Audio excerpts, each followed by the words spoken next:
All right, welcome back to the Nand2Tetris series. So, we are starting a little late today, so today's will be a little bit short. But where we last left off, we were finally generating um, machine code from some compiled assembly. So let's take a look at that here. Yeah, so we took this example program, and where is the result? And the output is some hex somewhere. Okay, so let's look at what we have here. So we have the program, we can parse it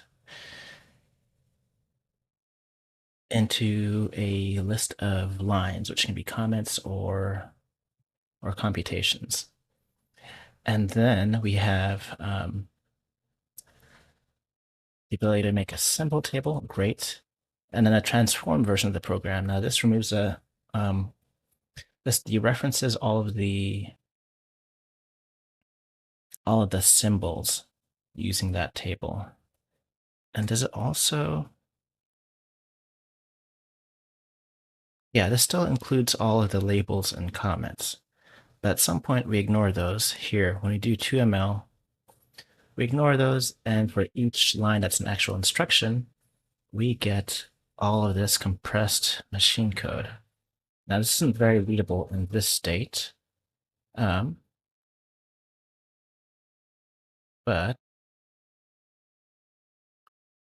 we can print an even less readable state. So here it is finally in hex. And now that's not verifiable, or at least not quite yet. Right, my hope here is that that hex matches this binary here in the example from the book. So that's probably one of the first things we'll do today. So what's on the agenda for today? We are going to do some testing. Let me just go there. Let's have an actual agenda. Okay, so that wish list stuff is probably all done. Today we want to do test assembly translation. And I think if we're doing that, we'll also want to clean things up a little bit and probably give ourselves a nice API DSL for creating some little assembly programs to test. So maybe we'll handwrite some test programs. In any case, we need to source assembly test programs, maybe a DSL. But we certainly want to clean up the API for assembly and machine language. Cool. Before we go there, though, let's do a little bit of review. What happened last time? So the focus was a lot on parsing the assembly, completing the parsing of the assembly, and then here outputting to ML. So this here is the bulk, like the kind of end result of last week's work.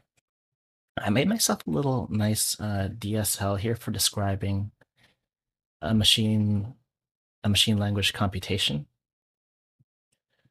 So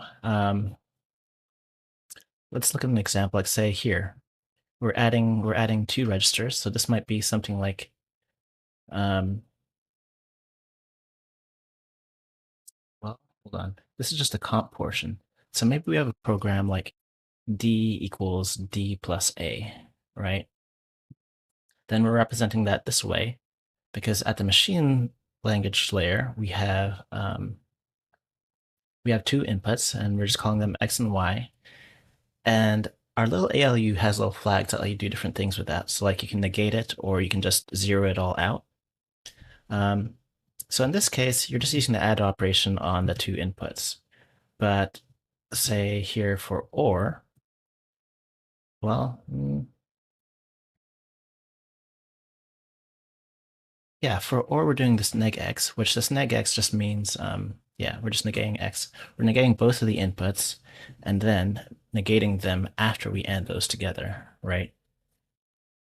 And in some cases, we like to get a constant like here, this x -1. This means like we have both flags that we zero it out and then we negate it, in which case we just have, it's just all 1 bits. So that's saying like we'll just default x to -1.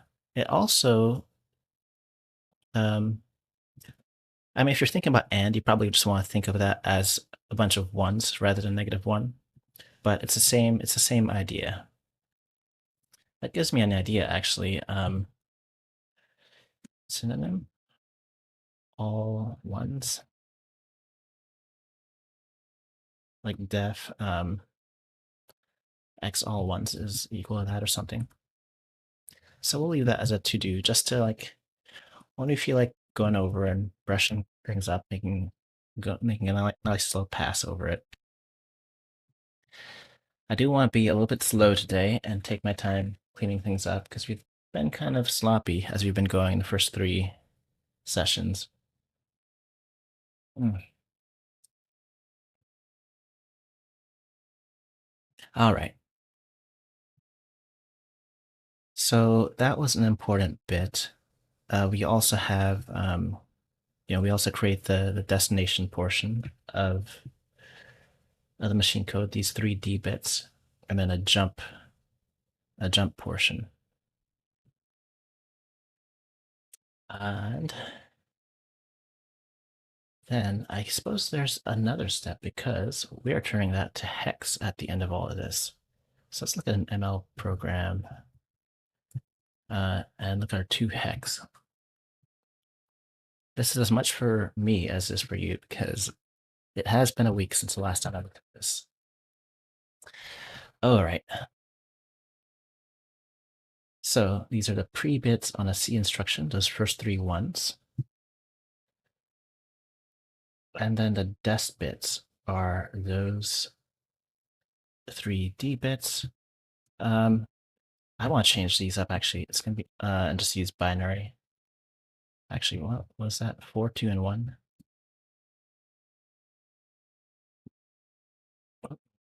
I want to make it clear that I'm just masking for those specific bits. So if A is one of the destinations to which we're saving it, then that bit should be on. And we just sum those and shift as appropriate. Jump bits, that's pretty straightforward. And then we have show bits. All right, and this shows us the hex version of it. Oh, I don't like that up there. We can just inline this because this is already the 2 hex. Or I don't know, we could say like show hex. Hey, Lazy Schemer, welcome. Good to see you. Okay, maybe this gives us bits and int. I think I want to separate this and we can inline in like 2 hex or something. Or let's say in our binary type,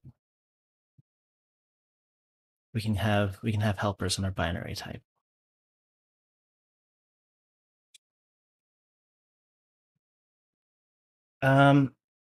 This might be,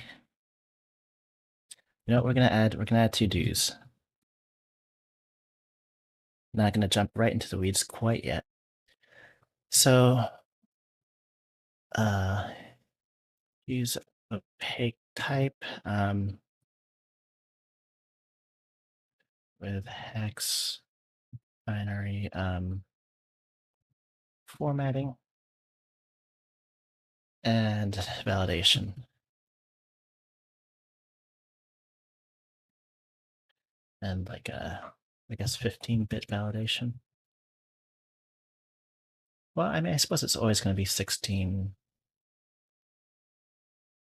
Yeah, all of our binary words are actually 16.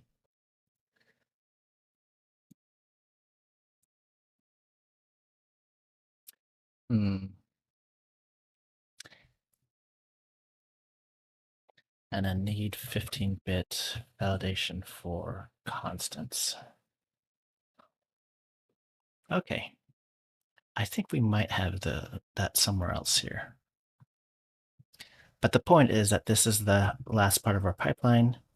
Once we have machine language, then we can output hex.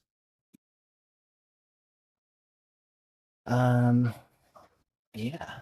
So shall we start on something? I think what I want to start with is just our verification here. I want to print out the binary, not just the hex. So we'll go back to that, to this here. Um,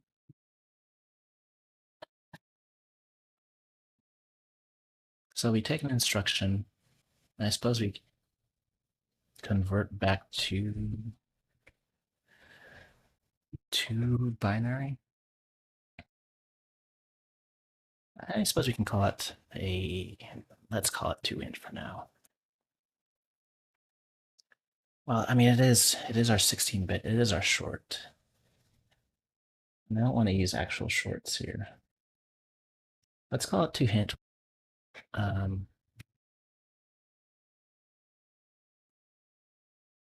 this can be like a show hex function.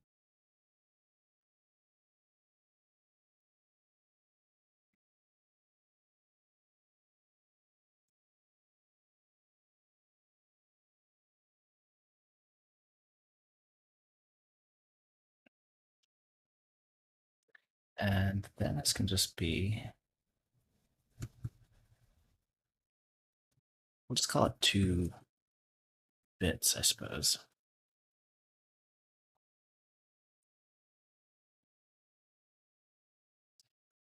Great.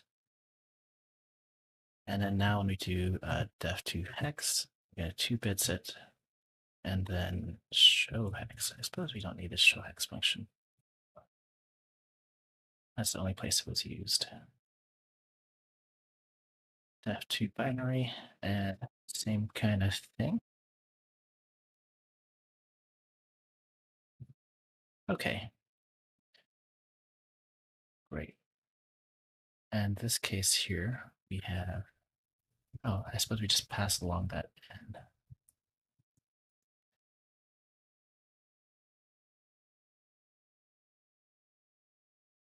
We shouldn't have to validate, actually. N should just be a binary. Yeah. So we'll make sure we have like an appropriate converter there.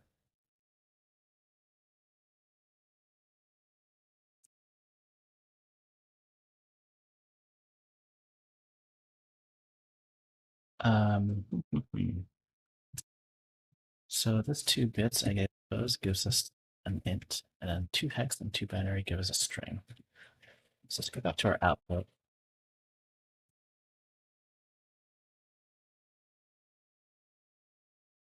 All right, so we have an ML program. We map 2 hex, sure. But I think what we want is 2 binary. Sorry, did we add that? Yeah. And we're going to concatenate them all and then print each line.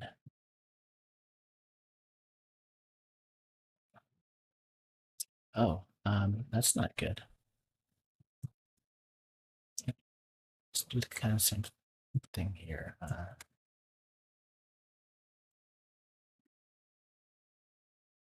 I just want to remove those. Oh, I see what's going on here. each character is being turned into.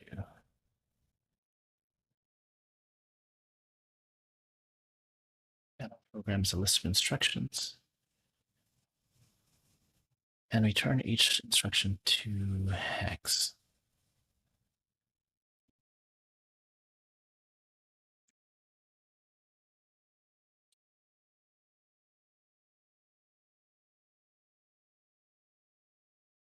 Um,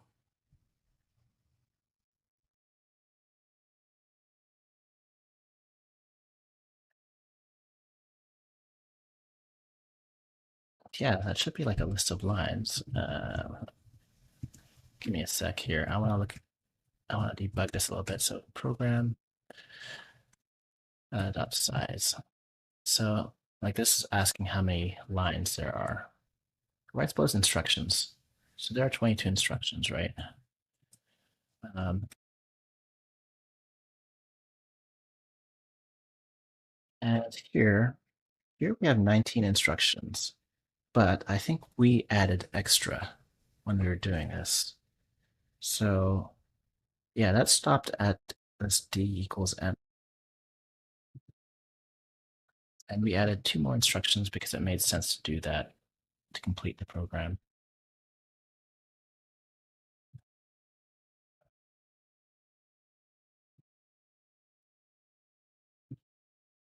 Okay, well, we should be able to take those 22 things, 22 strings, and glue them together with new lines. Yeah. And then we print line that.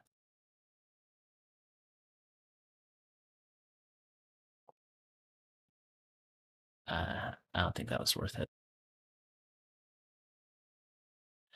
Okay. Okay.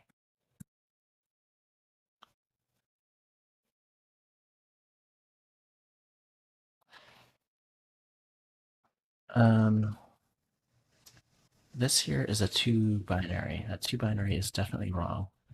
Let's do, I don't like that. We're just going to take 2 bits, 2 binary string.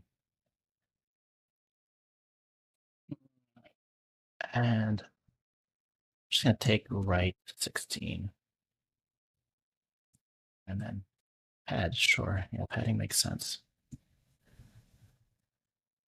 And then make string, of course.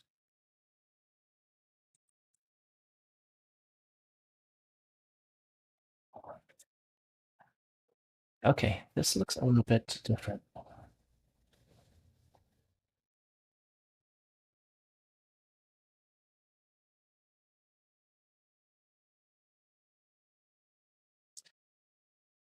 All right. Well, I am seeing some similarities.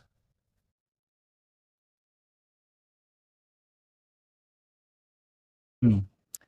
I think I would like to have each instruction next to its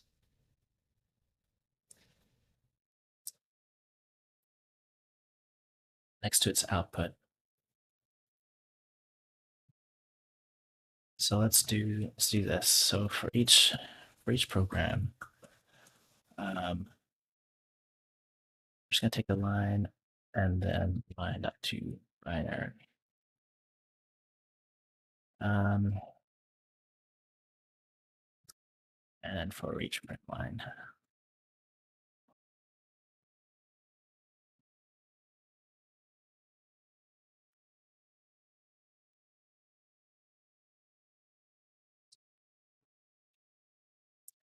Okay, so this starts with A instruction 16, which I think that's just being outputted incorrectly.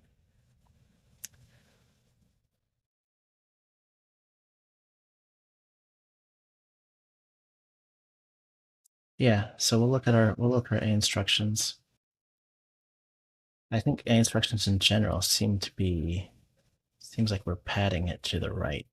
Like this is 17. Those first 5 bits are 17. So we'll look at that.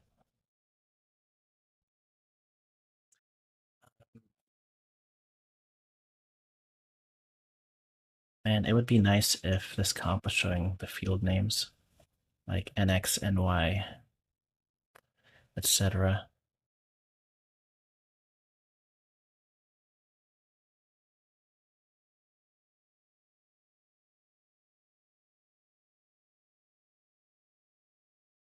And then the destination and then the jump instruction.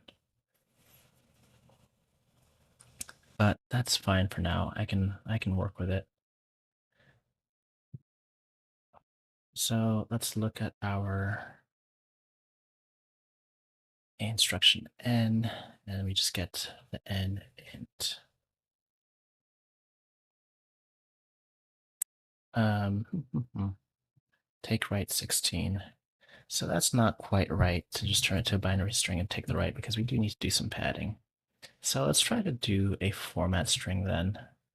So 2 bits, 16s. I'm not sure what 16s actually does. I'm not like overly familiar with these format strings.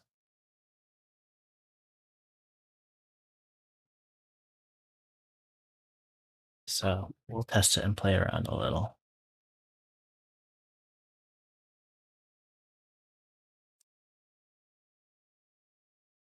I'm not sure what the S is. The 16, I suppose, means the padding. So S, let's just give a number, like 1.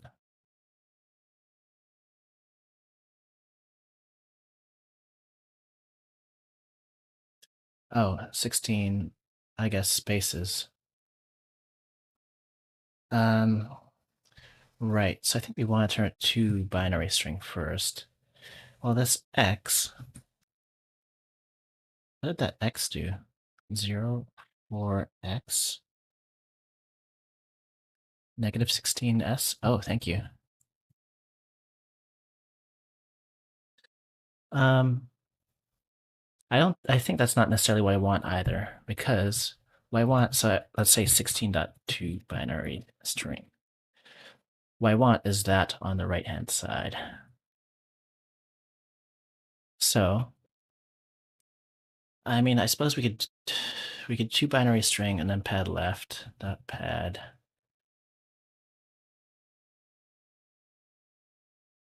Like pad to 16 with a 0 character. Pad left. If we could reverse, pad, reverse, but there has to be a nice way to do this, right? So say we had, let's take a number like 7.2 binary string. Like that would do it. Replace the spaces with 0. But I kind of wish there was just a number format here. Like this 0 for x. Let's make sense of that. I think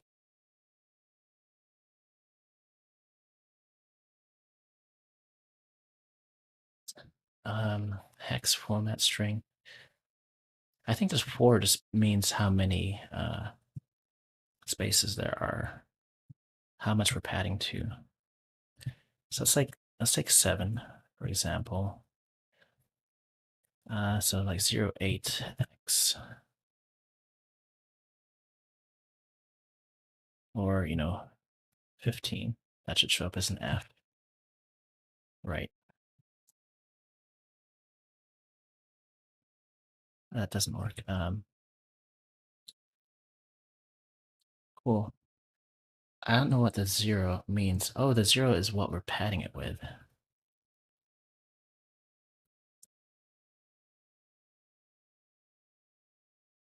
Interesting.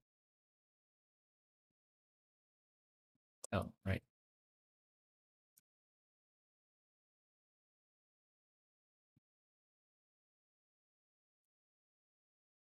Or does it tell you like the kind of?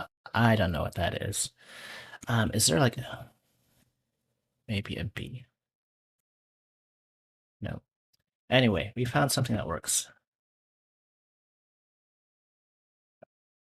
Where was that? Cool. We're going to work with this for now.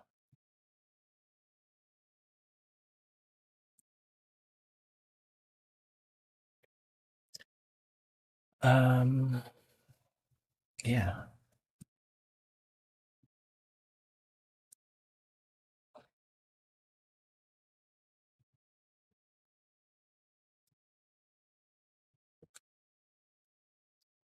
I don't want to get too bogged down in that because, wait, that still says 7. You want 2 bits.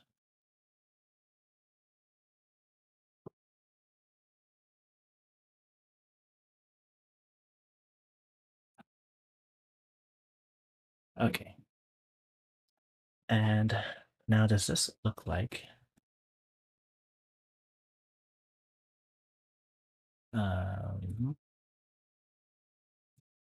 I want to give myself a little scratch file.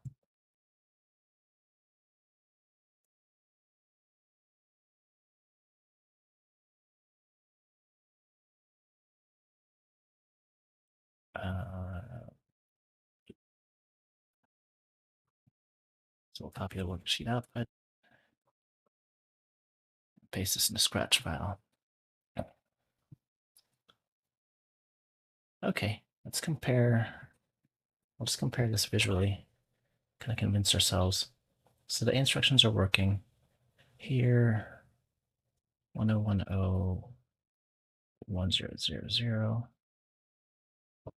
That looks like it's working for the most part. I'm realizing that making tests is going to be super annoying. And maybe I need to look for examples online to test against. Okay, but that looks like it. Yeah, and then I add 2 extra instructions here at the end.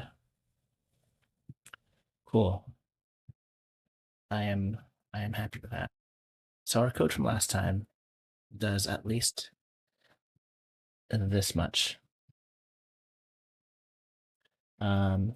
I don't know that that actually tests everything though. So we'll make a test suite.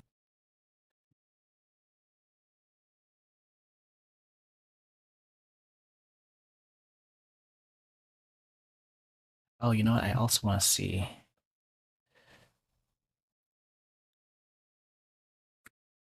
what this looks like.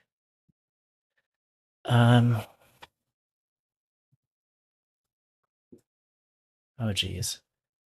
I think I want to switch the order of those 2. So like this is a translation.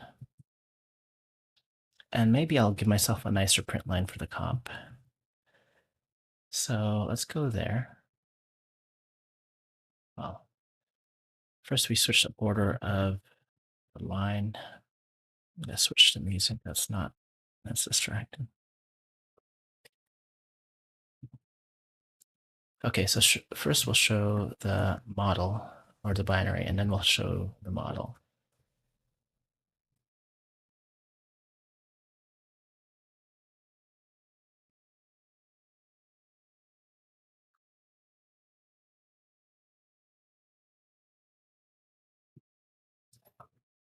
And maybe we give comp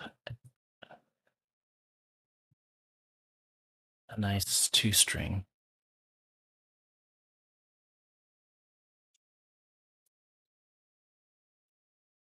Now what do I want to do here? I think I just want to show these flags if they exist. And then for the a equals 1,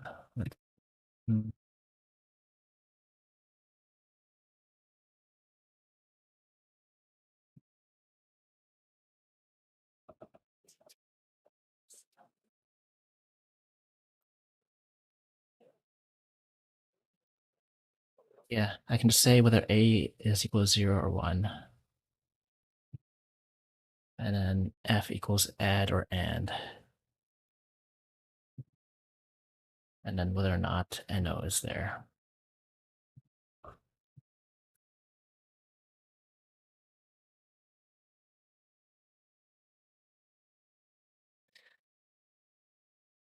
Okay.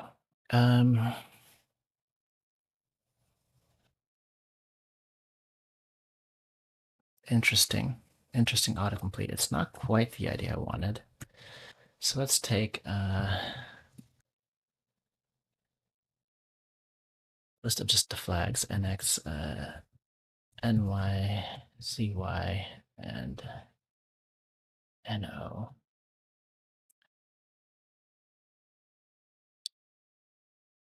I suppose I would like to zip that.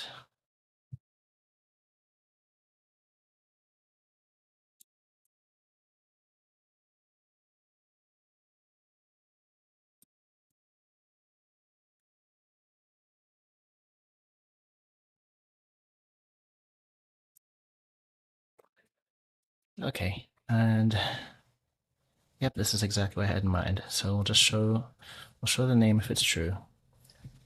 Otherwise, nothing. So we'll call that the flags. And then we'll do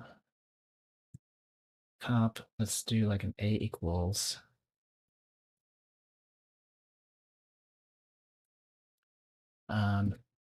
if a, then 1, else 0. And then we'll do the flags.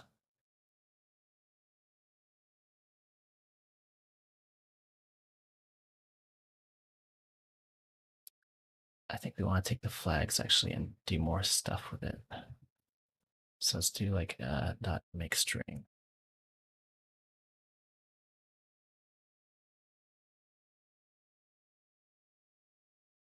So we show the comp, we show the flags, and then if f, then plus, else, and.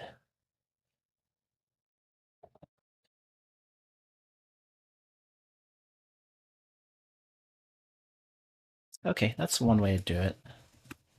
Let's take a look at that. Oh, right, or overriding.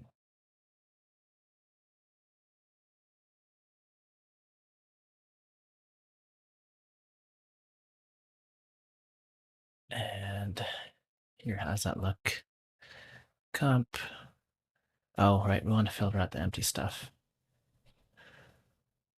But that's kind of, I don't want a double equals there.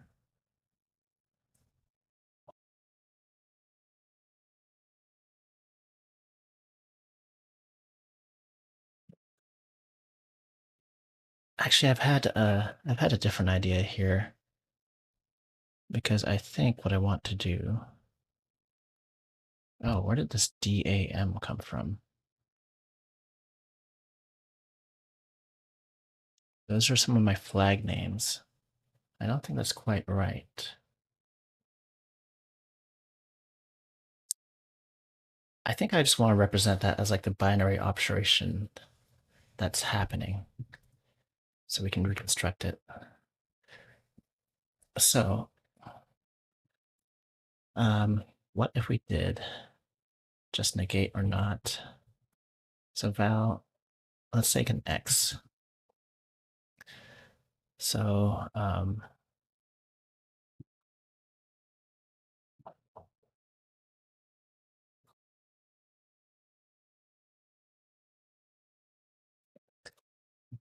if zx, right, if zx then 0, else I would want to say like, not quite. Otherwise, we're just going to show like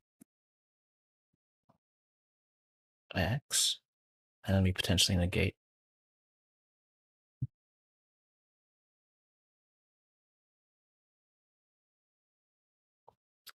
And then the negate is like tilde.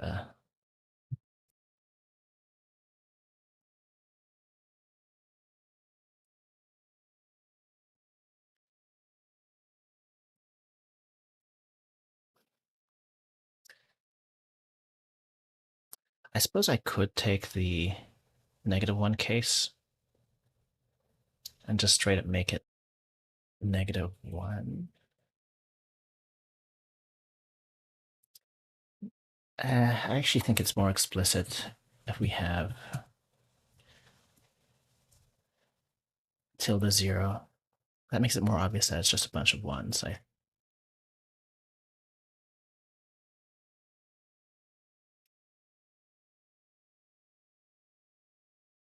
Though I suppose I could do that depending on. No, I'd like to be honest, so we'll do it this way. So we'll do neg plus this 0, otherwise x. Yeah, that way it's also a little bit generic. Y equals. I would just do the same kind of thing here. Let Copilot do the boilerplate. And then we potentially negate the whole thing.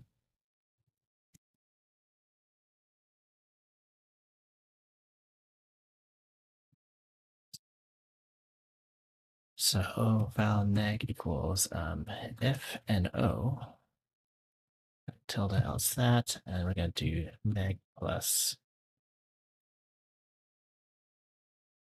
So if f, then we're going to take x plus y. Otherwise, we're going to do x and y.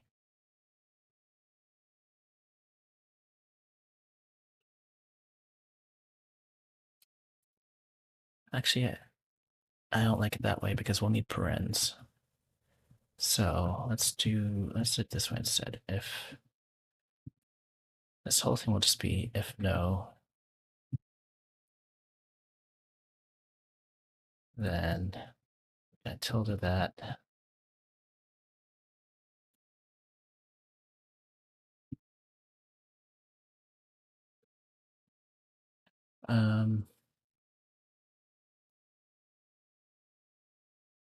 And actually, this is going to be the whole end result.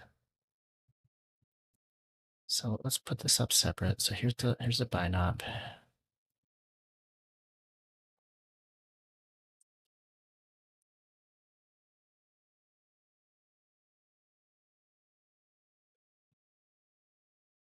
And we can take the binop. Now it's just binop. There we go.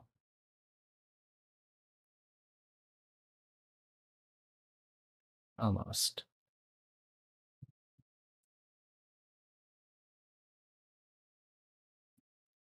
Let's take a look at that.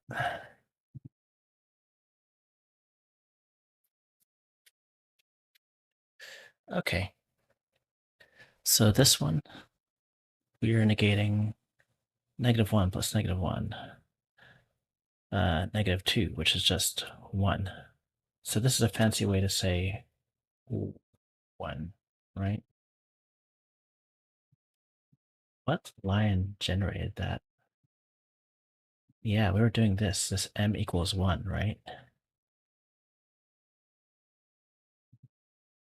Yeah.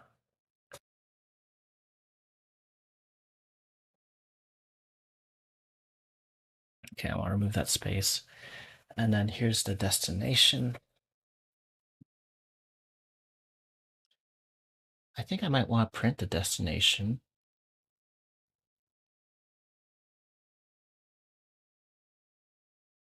And just have like a ADM whatever equals that.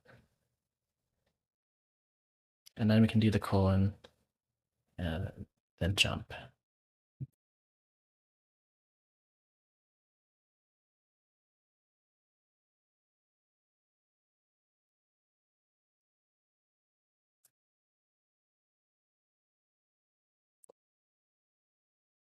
The binop here to get rid of this extra space.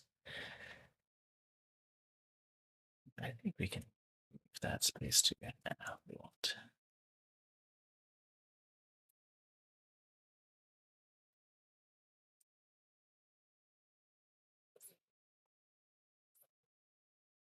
You know, I don't think I'm loving this playlist. Give me a sec here. I'm gonna change up the music.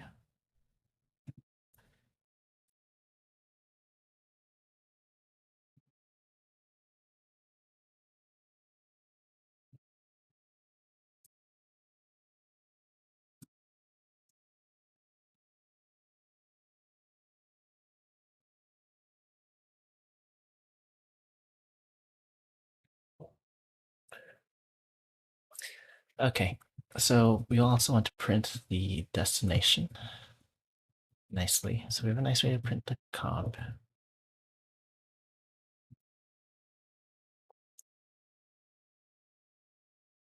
All right.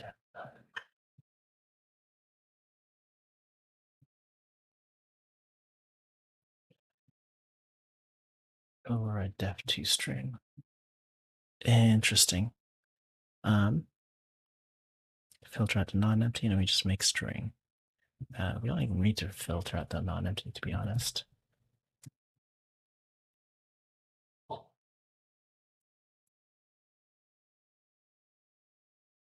That looks good to me.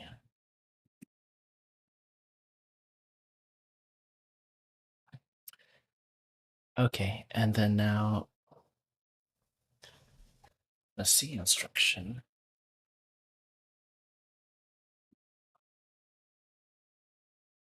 We can just say, you know what? I'm realizing we're kind of just like recreating the assembly.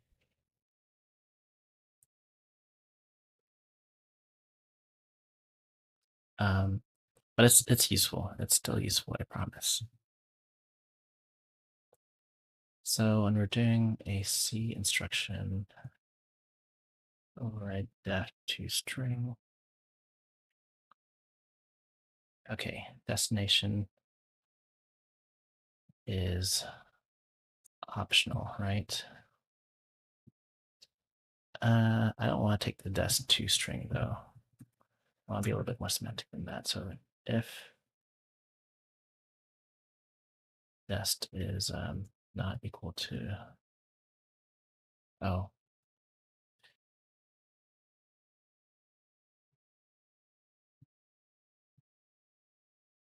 what is a dest? A dest has those three.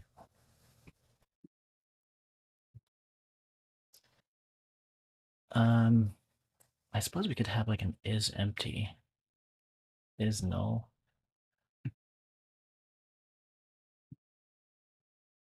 Yeah, let's add an is null helper. That is null.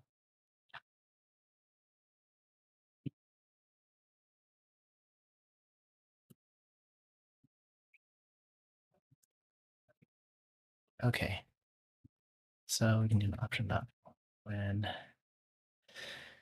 this is not null, then do a dest2 string. Yeah.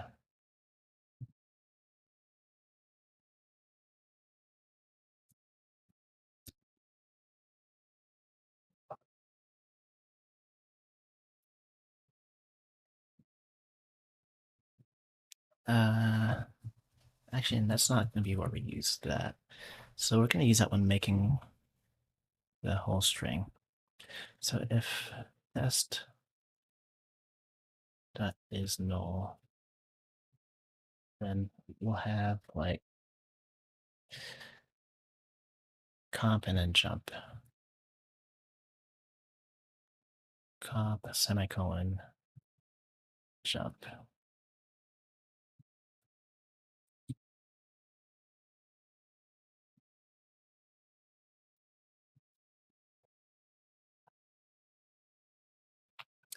Otherwise,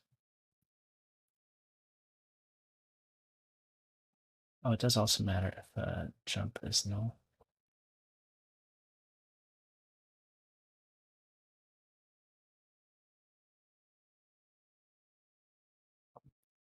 Let's make the jump. Let's make the jump separate.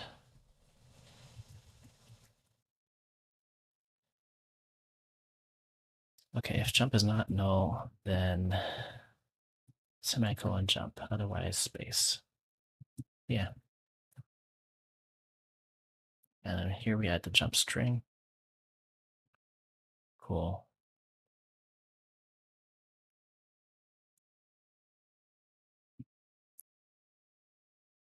And otherwise, we just do a dest.toString.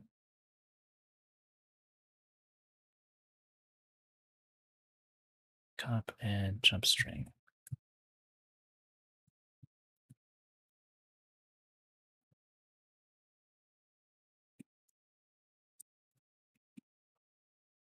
Okay, I think that does it for me.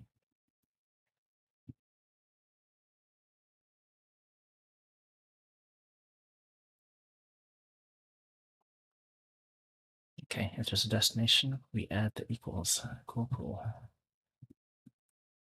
Now let's see what that looks like.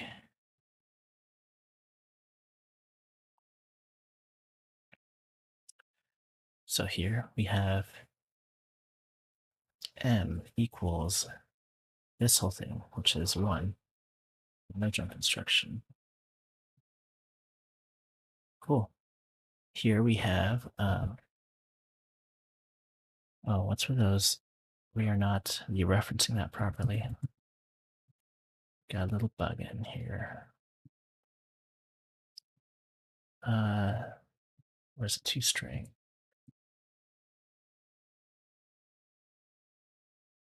Right here, we're just missing this interpolator mark.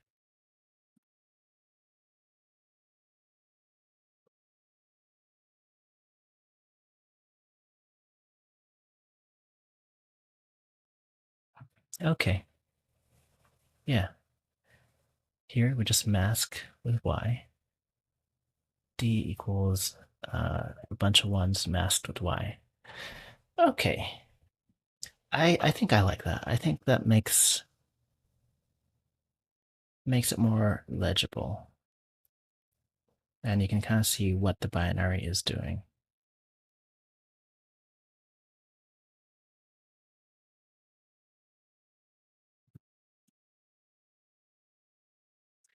And we'll do something similar for the A string, class or A instruction. Yep, Copilot knows what I want there. All right. So we go through all the trouble of assembling to binary, and then our toString is basically just a a disassembly. But it's a disassembly with like the semantics dropped.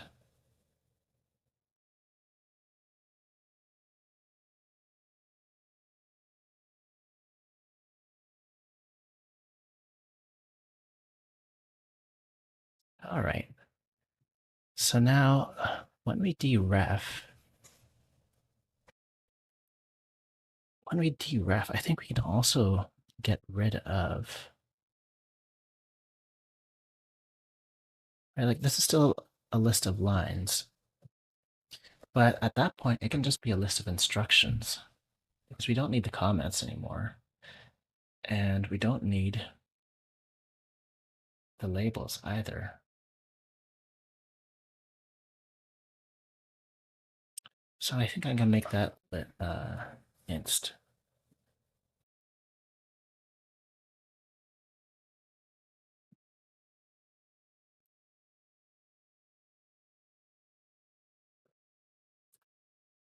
Yeah, let's do this. So this is gonna be a list of instruction.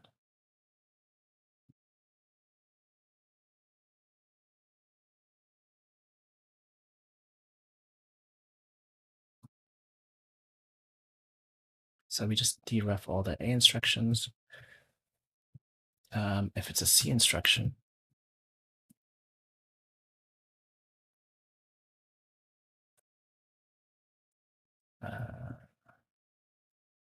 let me just pass that along. Otherwise, it's just none.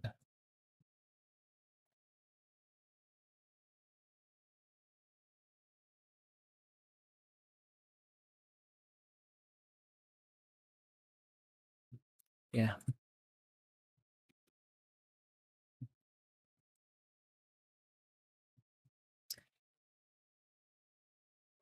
And here, now when we deref and then we collect, right, and we're handling A instructions and C instructions. this thing was never handling the comments and the labels because it really didn't need to. But that does tighten this down a little bit. All right.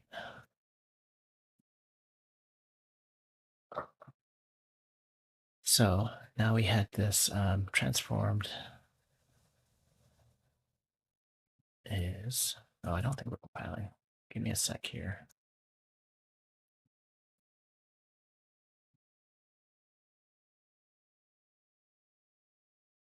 Oh, that's weird. Those are upstream source files that it's trying to debug.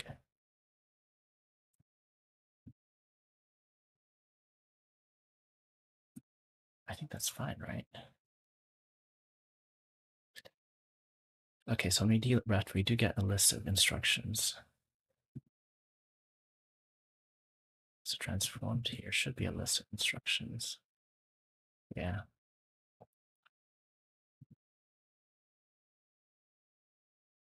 All right.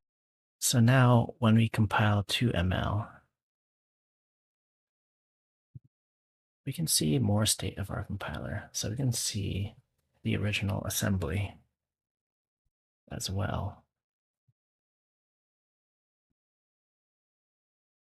So let's take our transformed.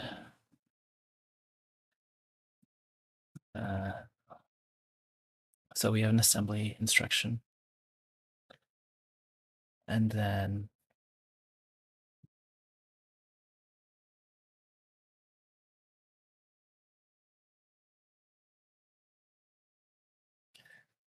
I suppose there's assembly up to ML. That's a function. So this deref is used. Oh, when we do 2ML on a program. Right. 2ML is on a whole program when really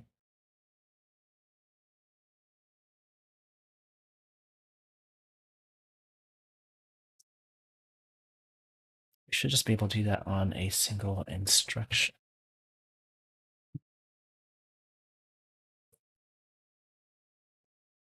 On a C instruction and on a certain type of A instruction, on a dereferenced A instruction.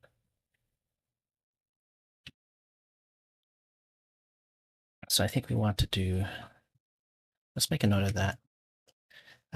Should be able to call to ML on a single inst. Any C inst and only dereferenced A insts to do should dereferenced A inst be a different type.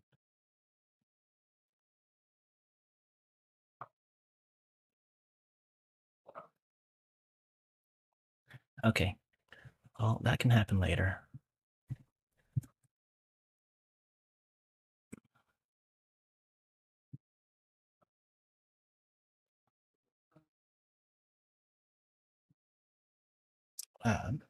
Two is not member. What's going on here? Oh, right, this thing here.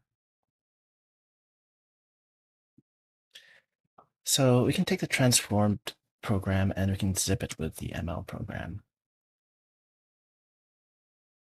It's got these things we don't need. We've got the hex, we've got the binary. Cool. Let's take transformed.zip with ML program. So we have assembly and ML.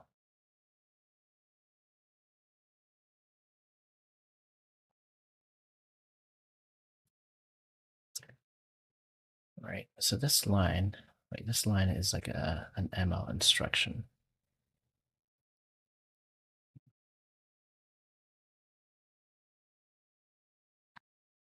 Okay, ML.to binary.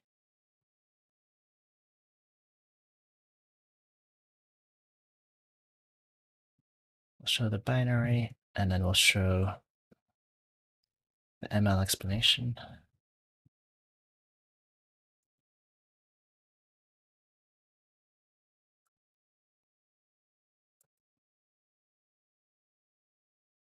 And then the assembly, the original assembly.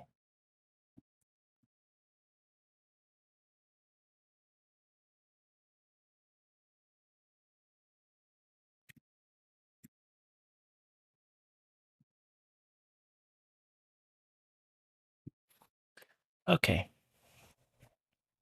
Cool. So this is assembly going into that ML representation, etc.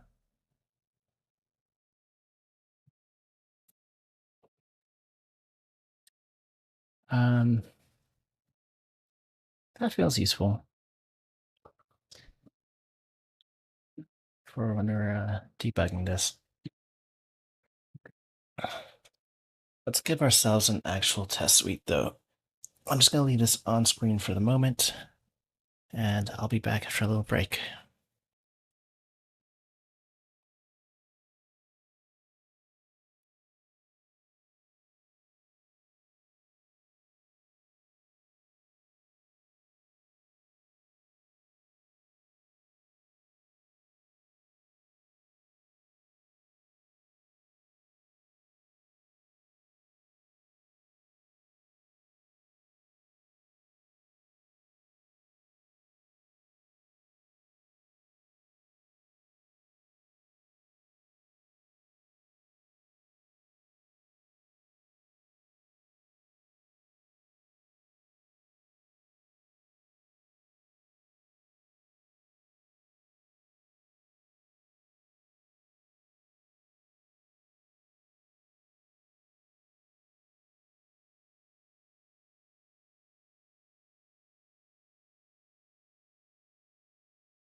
All right.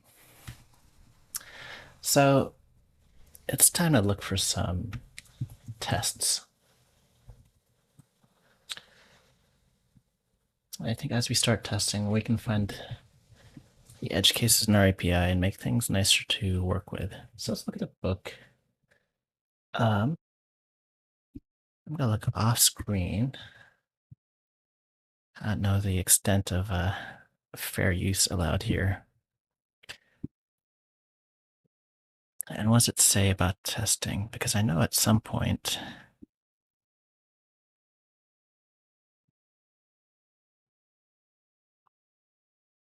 there's like materials you can download that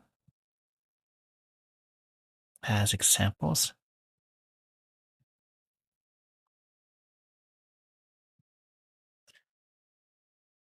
Okay, it looks like maybe Nand2Tetris.org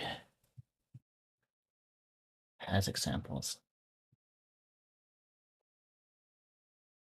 So projects, assembler. Well, no.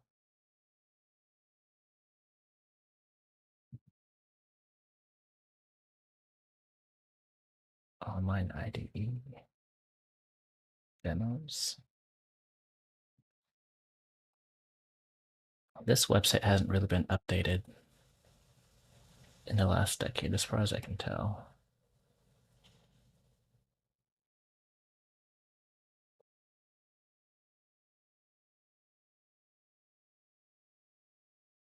Okay, these are all YouTube videos.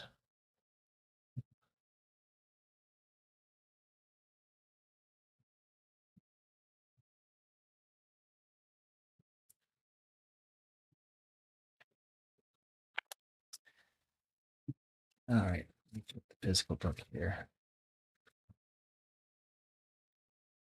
So once you have an implementation,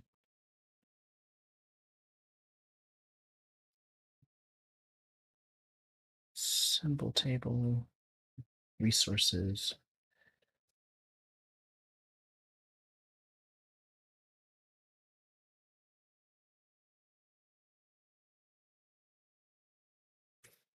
when given to your assembler as a command line argument, a prog.asm file. Oh, I suppose we do want to have, yeah, we'll expose that in the command line.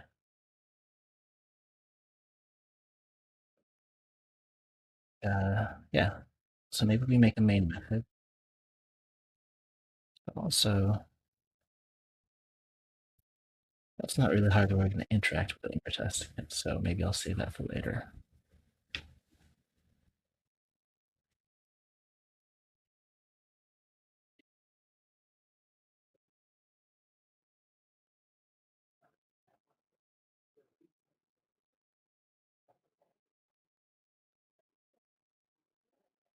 So they reference a few things here. So there's some test programs. There's one called add.asm that adds to constants 2 and 3 and puts the result in R0. Max.asm, here, let me just pull that up. This is section 6.5.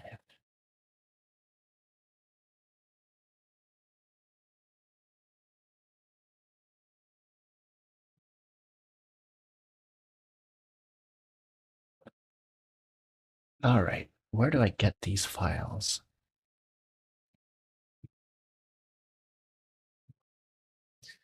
The supplied Pong program was developed using tools that we presented in part 2 of the book. Okay, so it goes all the way up to a Pong implementation.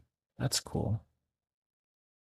My emulator is not ready to run a Pong yet, but we'll get there, and I'll want to test the same Pong assembly file.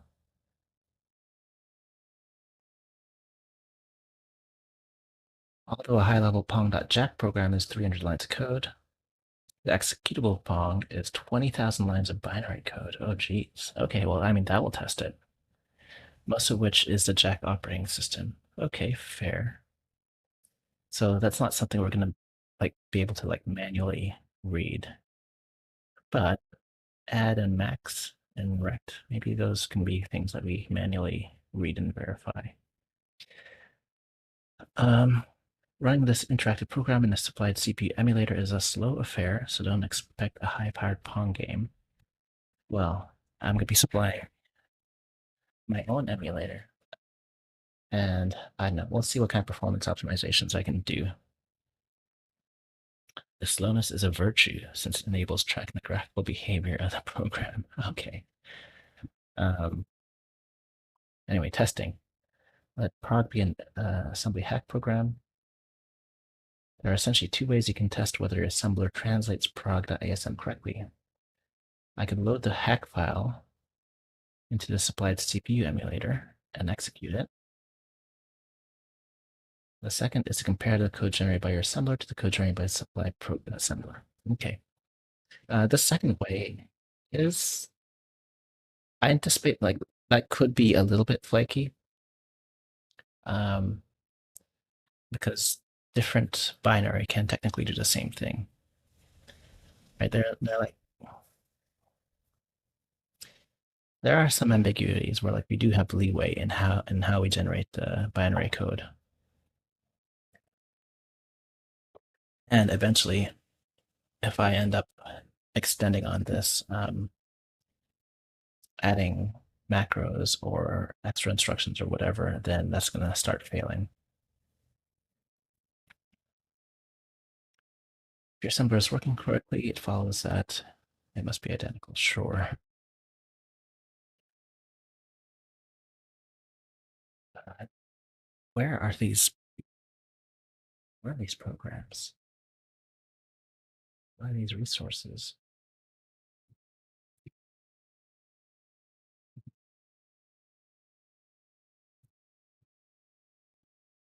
Project 1, Project 5.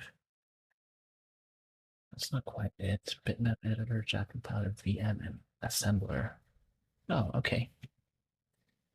CPU emulator. Oh, okay. I guess this is the way it's done now. So back in my day when I did this, there were like basically Java programs. Wait, Nand2Tetris software package. Oh, this is the legacy desktop version. Interesting. Okay, yeah, they're Java programs. Um,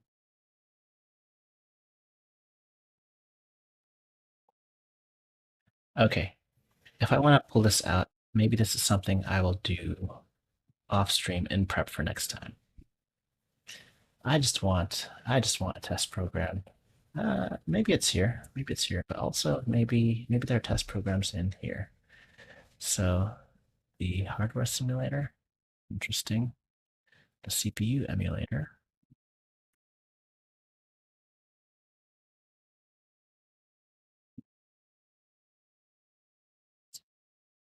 Um, Test default load the test script.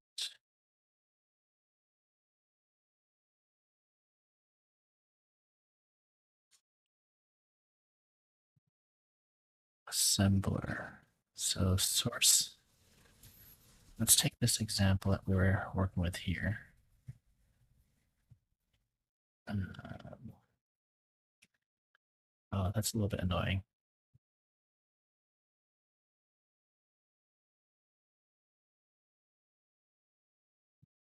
Let's go scratch. I suppose this is marginally better.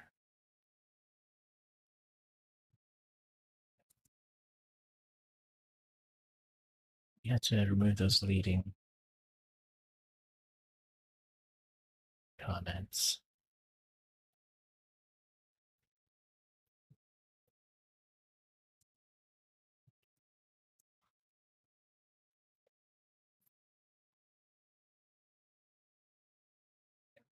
Alrighty. Let's just paste this into IDE. See what happens. Oh, that's a comment. That can just be deleted. Translate. Translate all. Okay. Source, load a file. Where are those files? That's not quite what I'm looking for. Um, 6. Oh, here we go. Here we go. There's Max and Max L. I wonder what the difference is there. Pong and Pong L. Let's take a look at Max L. Symbol-less version. Oh, okay. I see. So let's take Max.asm. Cool.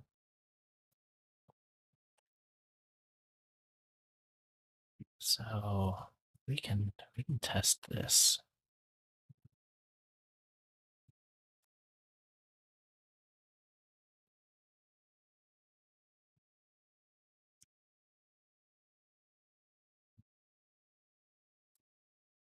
All right. Max.asm.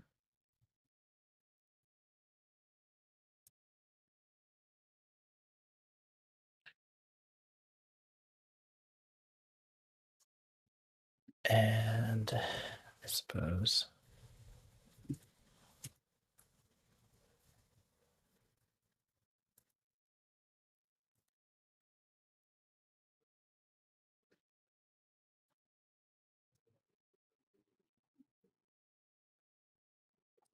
let's inline this.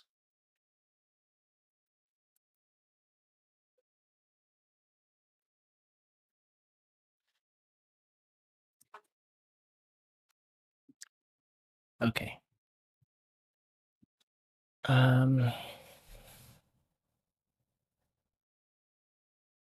It's RO.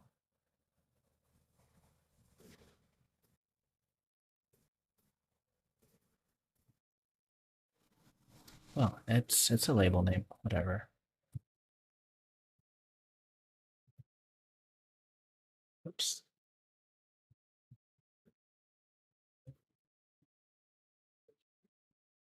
And let's translate that. So what's our process for translating? So we have this value, Max.asm. What's our pipeline? We 2ml. Take a program, so program that parse Max.asm. So what is this? We have ml.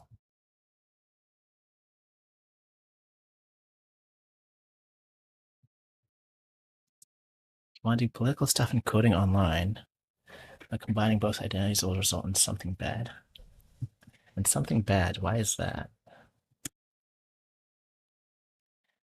Okay, so we're gonna take this ml to binary.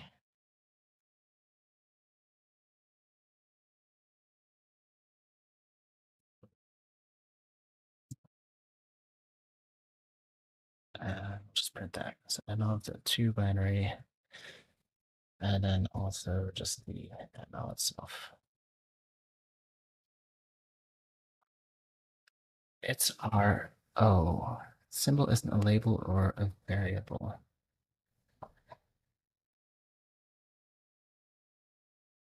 Right. We don't like something about the formatting here. At its RO. That should be a variable, actually. No, that's a label. That doesn't get parsed as a label, so let's take a look at that. The string here, symbol.parse at its RO. What happens? I think that should be a label. So label.parse.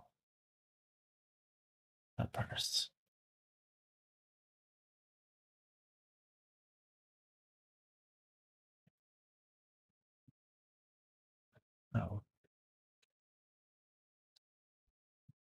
So when we parse a symbol, when do we decide that it's a label? If it's all uppercase, we decide that it's a label.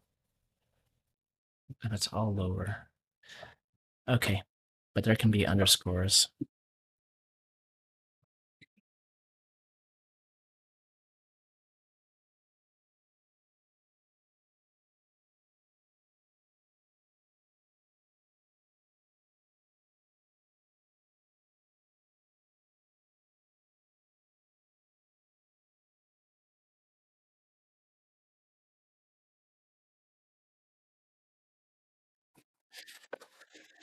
Okay.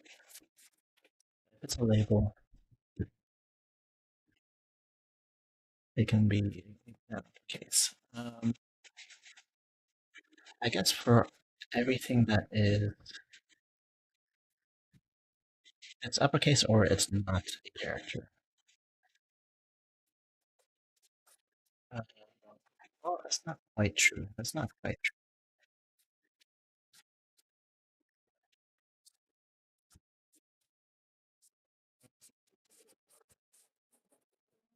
Otherwise, it's just like 345 can be label.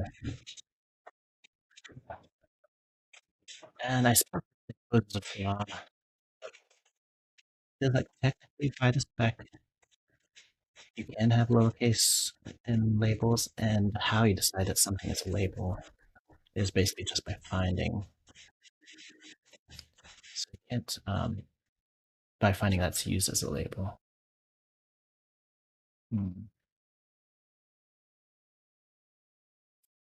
Okay, so where's the symbol.parse being used? Get rel symbol.parse.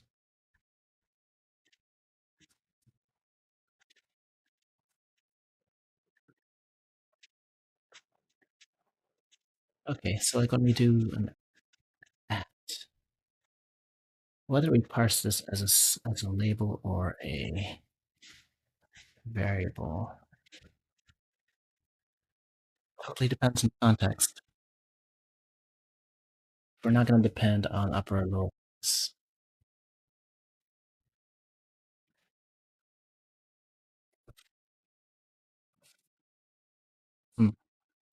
I think what I want to do is look at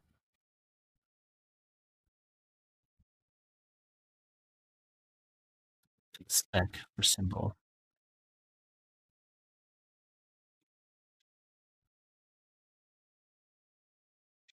Because it's a convention, and I do want to enforce that convention, and I want to make use of it for parsing.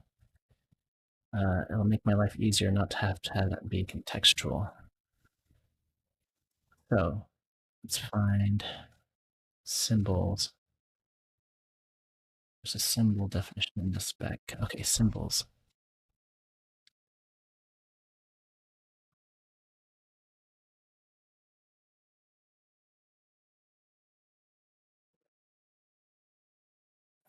Indie dev, I'll get back to you in a sec and focus on this for right now. So syntax conventions.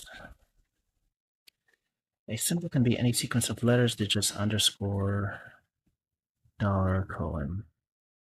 That does not begin with a digit. Oh, I mean, I suppose that should be part of my. That should be part of my spec.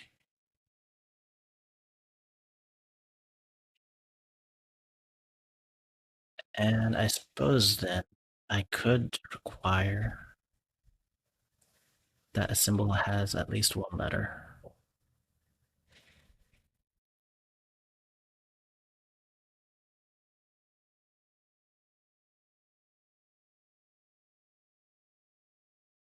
Or, I mean, I could just parse it as a generic symbol.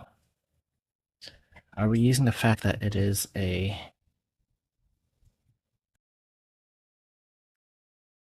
label anywhere?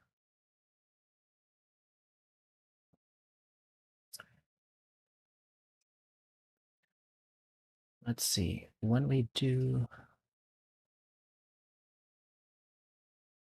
like 2ml def,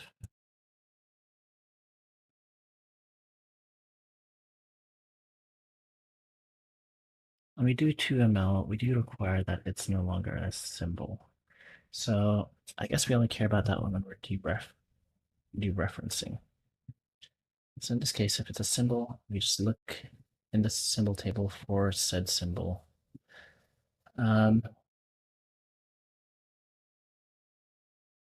Yeah. If it's not a predefined symbol. And when we create the symbol table, here do we care if it's a variable or a label? Yeah, we do actually care. So when we're looking at a line and we see a symbol, um, well, it is parsed as a label.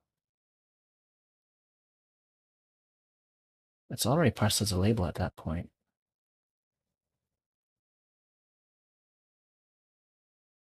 So this program is a list of labels or instructions or comments.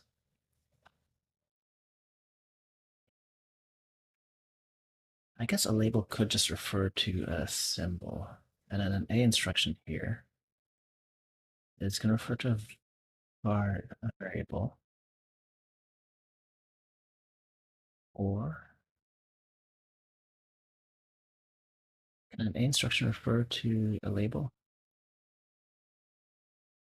Well, it doesn't matter. Like, it's a symbol. Whether it's a, yeah. So if the table contains the symbol, if the table does not contain the symbol, then we are counting this as a variable. We're saying that this is a variable.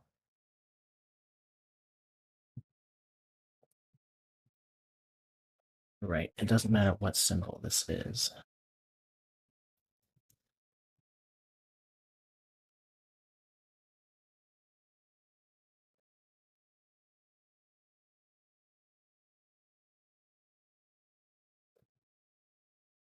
It does matter that this is a label.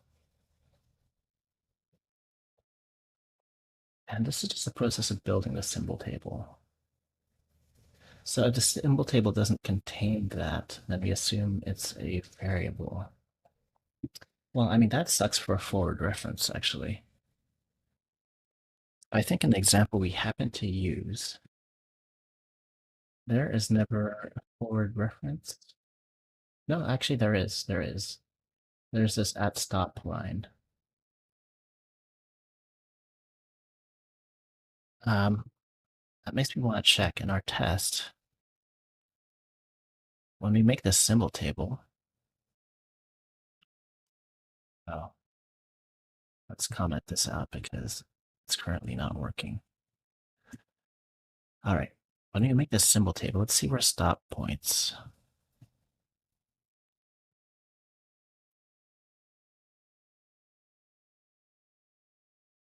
Right, stop points to 18. That's good. It should point to 18. And the first time it gets referenced, so when we're building our symbol table, we do find it here.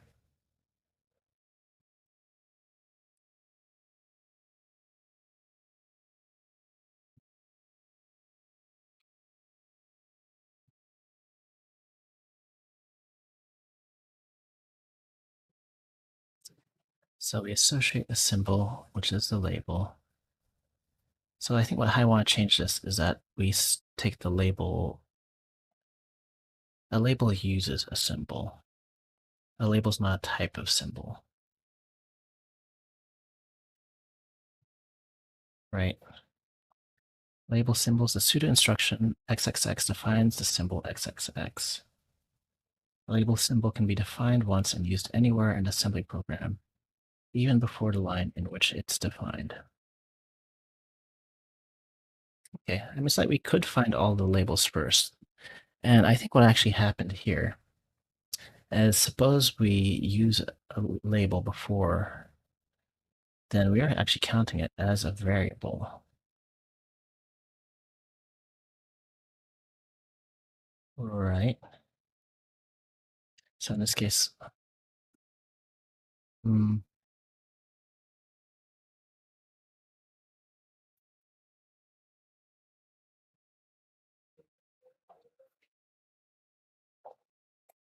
we're counting it as a variable, and then we run into it again, and we still associate. So like we reassociate that one with its proper thing, which means maybe our variable count is off. So let's check. Let's check our symbol table. Table for each line, and I want to compare this.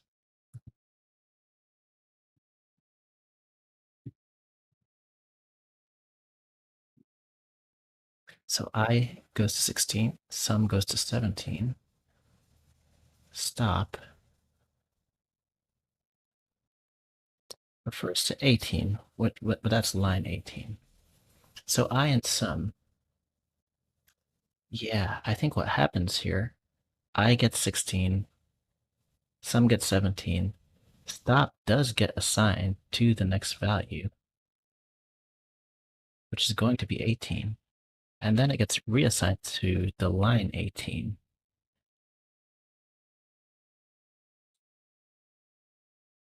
Yeah.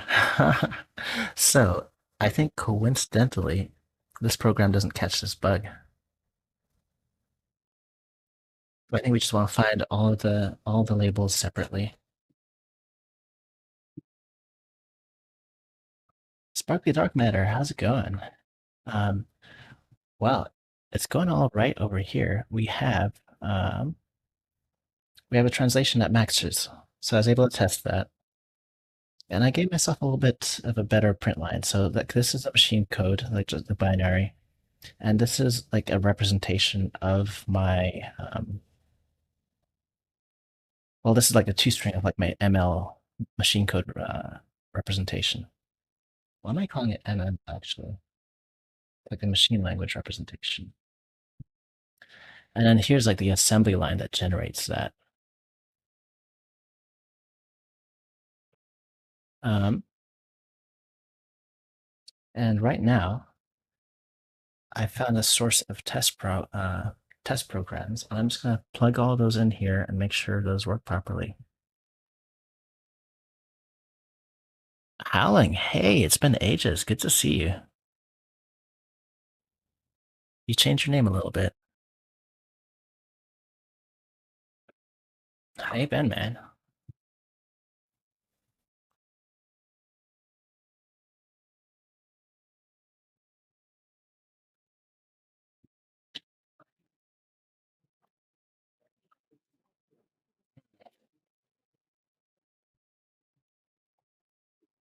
Okay, so I don't think I want to say that a label is a type of symbol.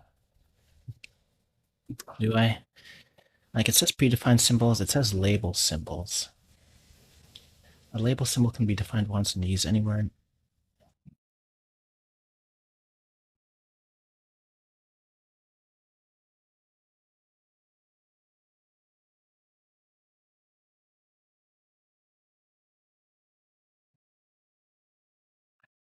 Yeah, I think here when we are parsing.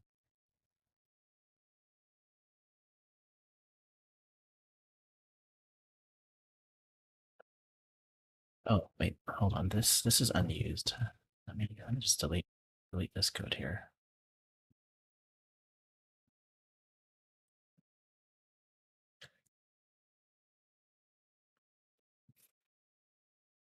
Okay, symbol table. We have we're building up a symbol table. We find these labels.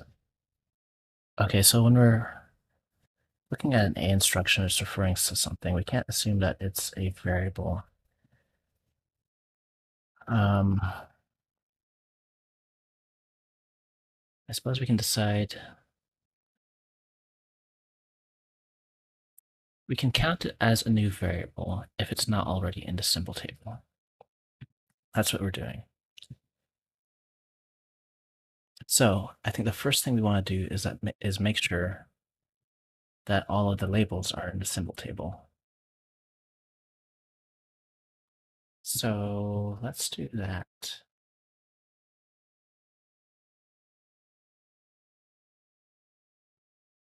And when we're parsing, so the thing that we parse go into the symbol table. Let's see, we parse a program, lines iteration list, line parse. Okay. We parse this as a label here. Basically just create a label. And I think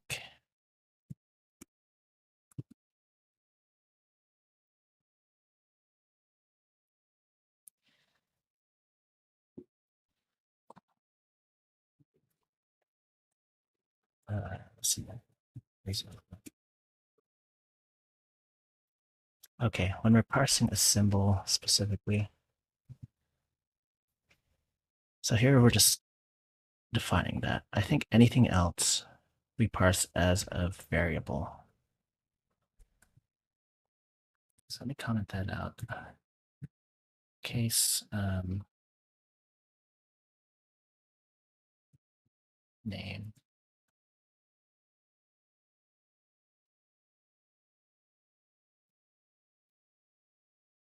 And we just do symbol.parse, I suppose.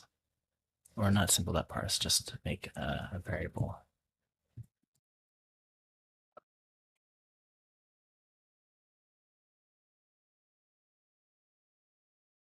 Or rather, I mean like just a symbol, like a defined symbol.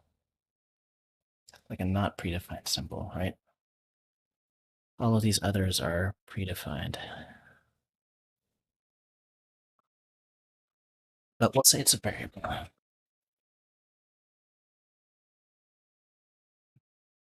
And are we ever doing symbol.parse directly?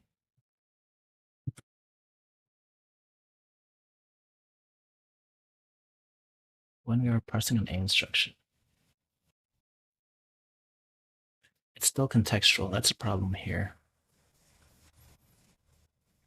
When we're parsing an A instruction, whether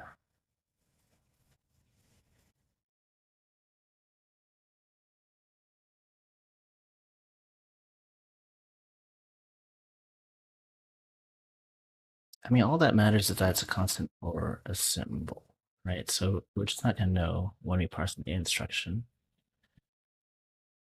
But it's the same thing when we're looking here. When we look at these 8 instructions, we know that the convention is that uppercase is a label, but we don't know looking here until we first look at the whole list of labels anyway. So I suppose that's fair. Yeah.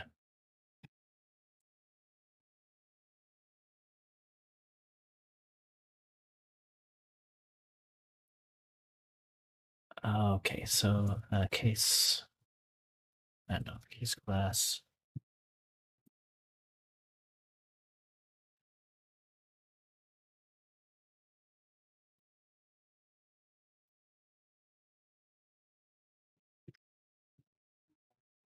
We'll just do this. We'll make it a var.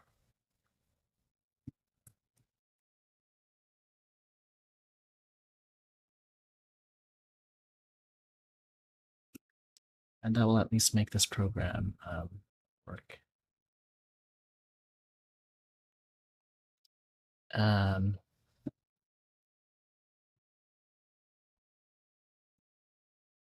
Yeah.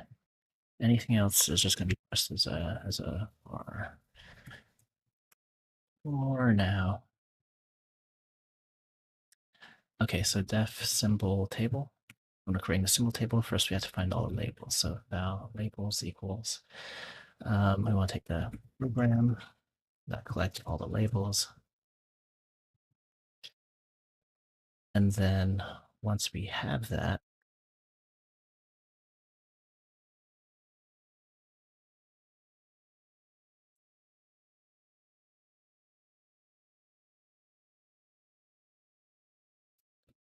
we want to do associations with those labels and their. It's kind of like we have to make 2 passes. One pass over to pick up all of the labels.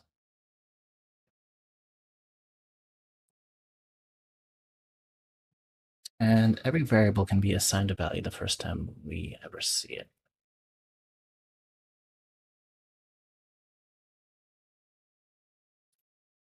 So in fact, like this whole thing could be two passes. Like the first pass just does labels, and then the second pass also handles variables and like updates the symbol table as it goes.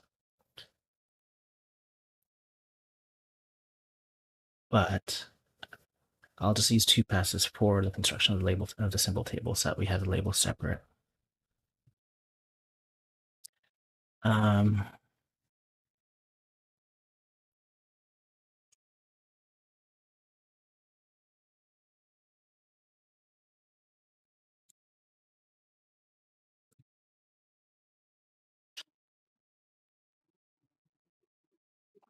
okay, we'll just make this a set for now so that we can quickly determine if something is a label.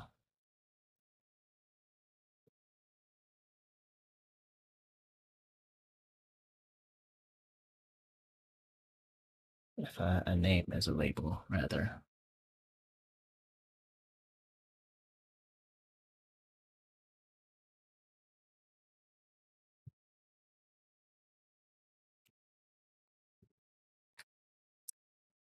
Um, so this now becomes, we check if a symbol contains or right and not is label.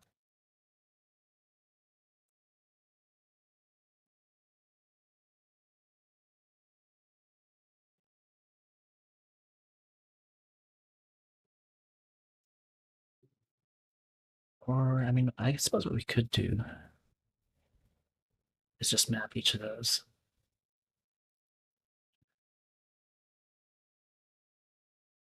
Yeah, we could see the map. So I'll do labels. We'll collect label, and then we'll just map it to, what is this a map of? Symbol to address to 0 for now. Those will all be overwritten.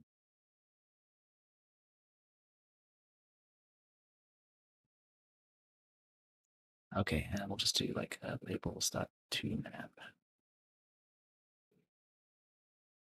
All right. So if it's not already in the symbol table, then it is a variable. Right. So we count that as instruction. We count that we increment our instructions, our variable count, and then we associate that symbol depending on the variable count.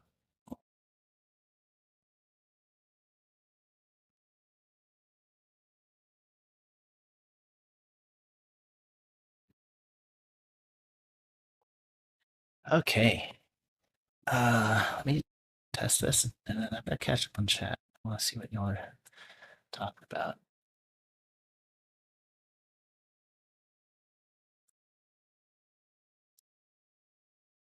I don't think we can label.parse, but we can symbol.parse that. Cool. That works now. And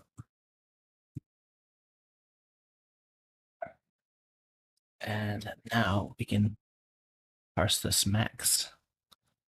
So 2ml, we can just do the binary.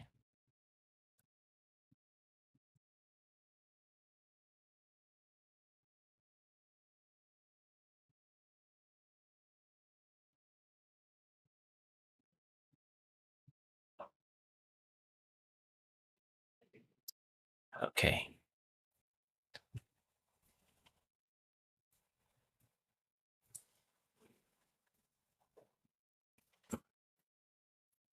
Now what are we looking at here? This is the IDE.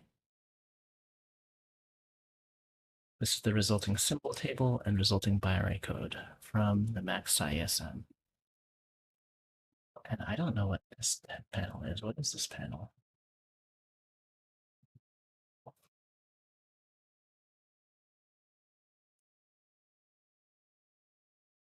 Anyway,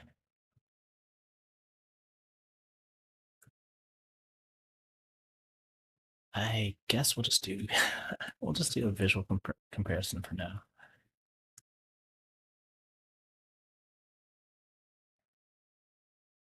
Um, can I copy paste all of this? I suppose I could like put that in and say like that's the expected result. So this is going to be max binary, val max binary. There's no way it knows. I suppose it knows from the output. Anyway, this is pasted from the website.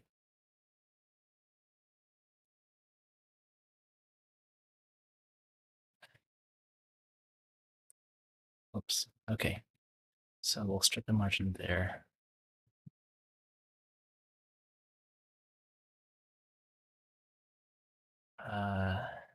And we'll do like insertion. So max binary equals, this is the generated binary. So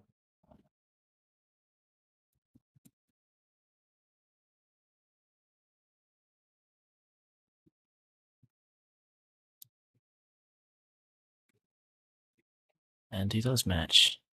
Those don't match. Okay, on what line are they different?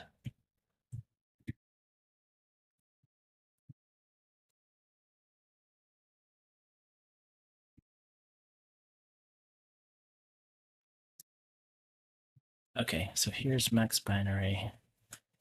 We can compare that with the generated binary. I suppose we can do it one line at a time. So the first line is just 0.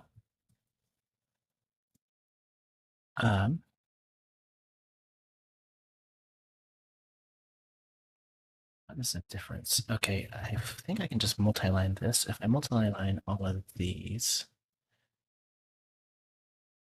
and oh, well, there's a different number of lines. There's like an extra line in there.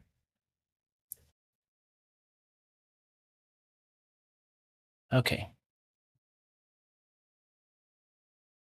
This should help, I suppose.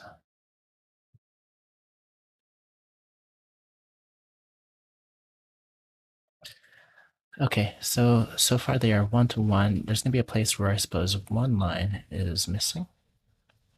Oh, look here. There's a difference there. And here, there's a line missing altogether.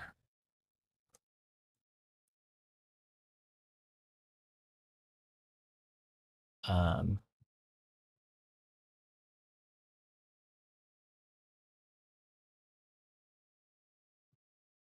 all right, well, I want to know what generated those.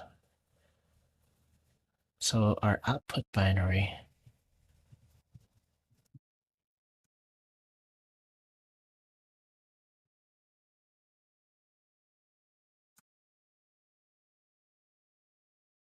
okay, so which one has more lines? Max binary dot size, and then generate max binary.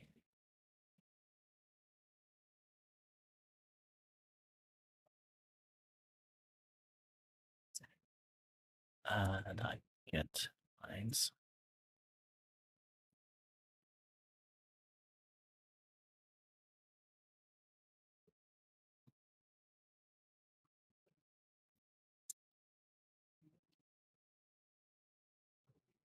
Okay, so what we generate has one extra line. So it's not a missing line, but rather we have an extra line.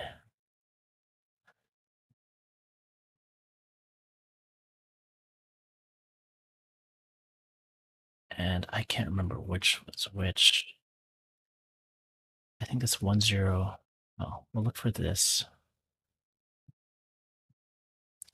This is the expected line. So this is found, and this is expected. All right, so that 1011.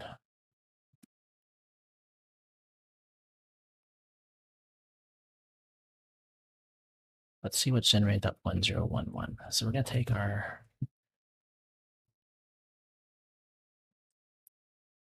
this rather.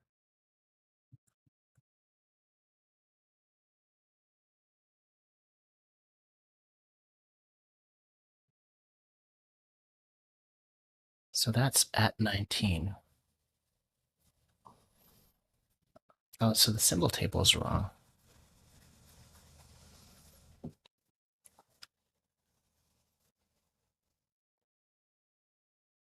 I think at some point here, I should create just an assembly pipeline that does the assembly and then just prints this as like extra info. All the debug stuff, like, hey, here was a symbol table, yada yada.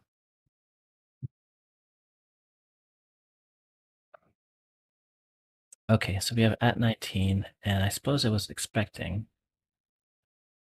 something else. So what's the assembly that came from?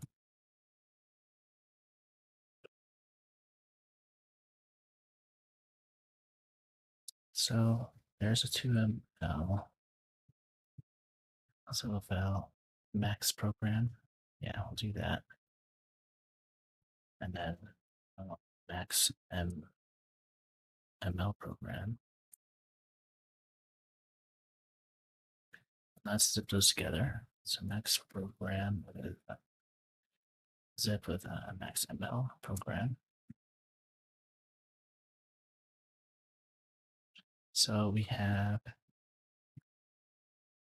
assembly and ML.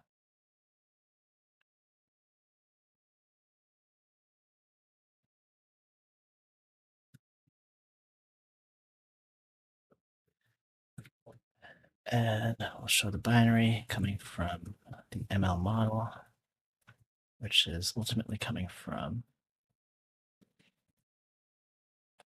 the assembly.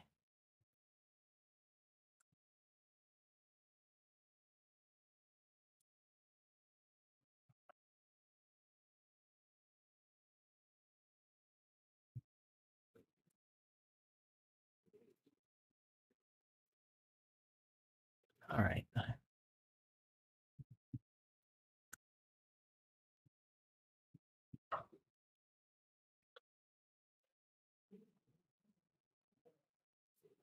This one is just it's R1. That's a comment. I'm somehow treating that as a label. Interesting.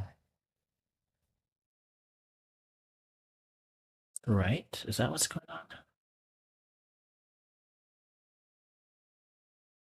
No, we're treating that as an A instruction.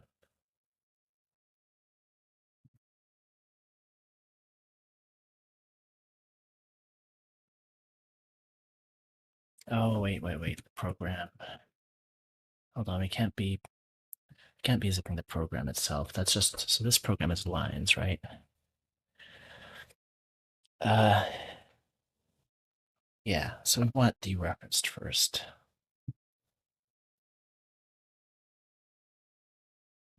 So max program deref, I guess.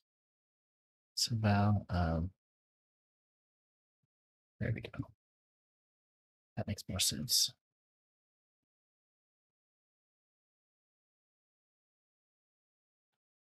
Okay, so this at 19 is an A-inst 19.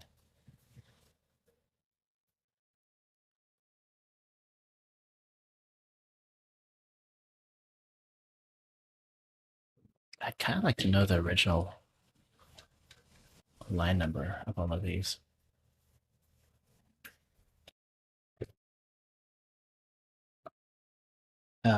But that should show up here. So this is 0, 1, 2, 3, 4, 5, 6, 7, 8. So line 8, this is output D, right?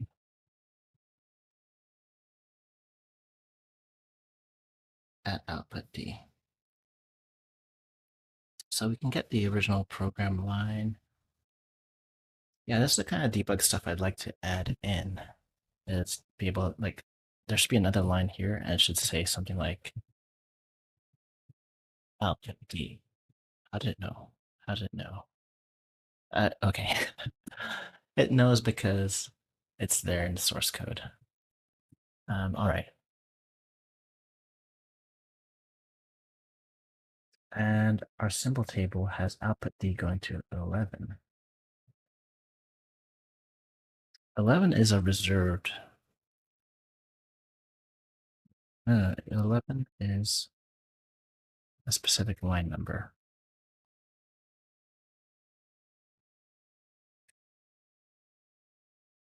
Yeah, output D is referring to line 11.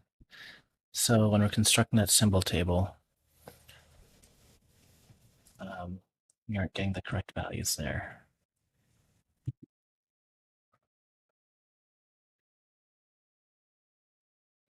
In fact, it looks kind of like we are treating it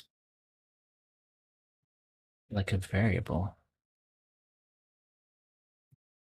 So let's check on that. Let's look at our symbol table after this. So about next program table. And let's take a look at that. The table.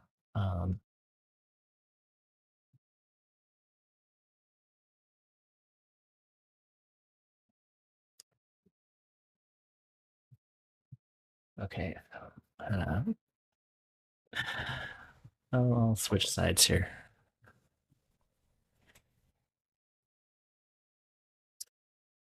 So there's a table. So we have R0. We have R0 refers to 16. So R0 is actually a predefined.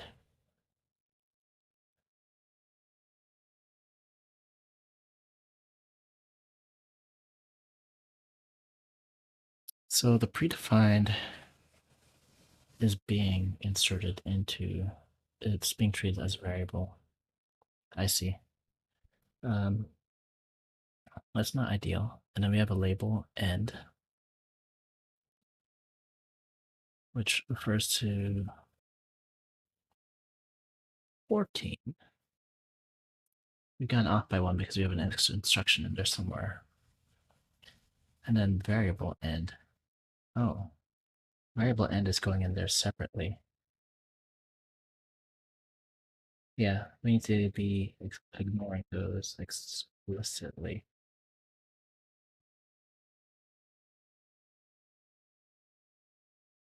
I suppose it is nice that we have them distinguished by variable or label, because then at least now we know what it was thinking. Alrighty, let's go back to that symbol table constructor.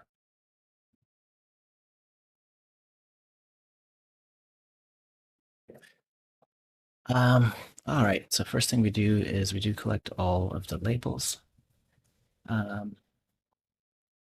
I think this might be where things are going wrong because the labels might be mislabeled.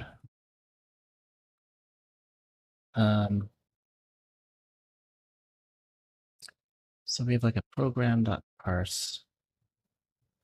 Program is just a list of lines, which are labels, instructions, or comments.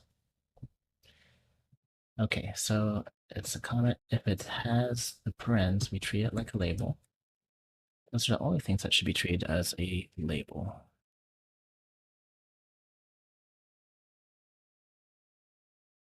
Otherwise, we parse an instruction. Okay, so that's fine. That should be an accurate list of labels. Go back to the test.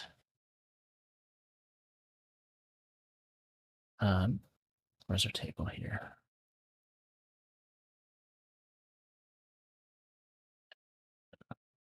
So our labels should be it's our output D and end. And it's our O and output D.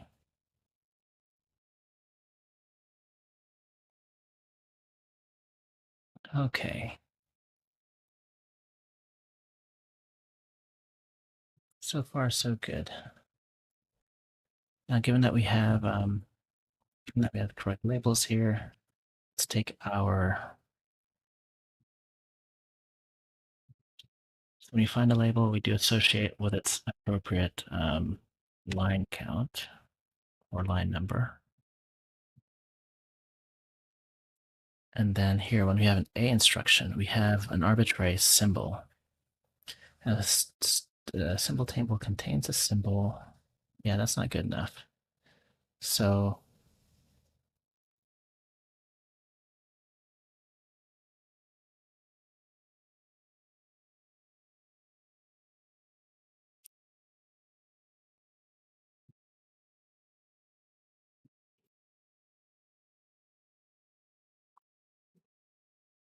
what we want here then,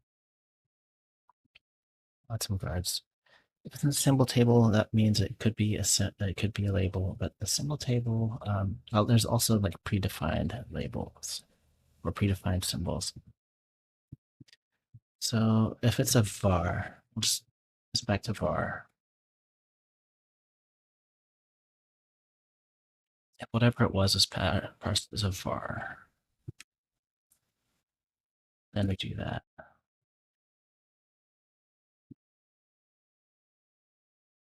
And that avoids, yeah, this is how it was earlier. This is a change I made just now. And turns out I sort of knew what I was doing the first time around.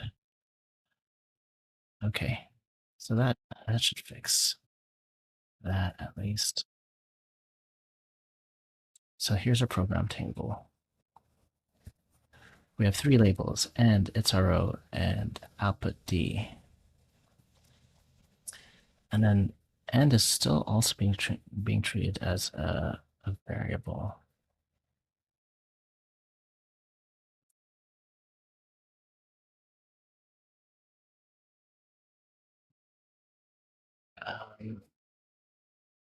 An A instruction that has a variable.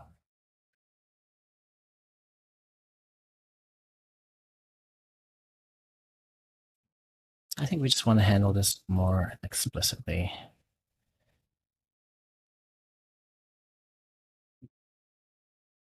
So an A instruction, it's going to have a symbol. That symbol could be a couple of different types.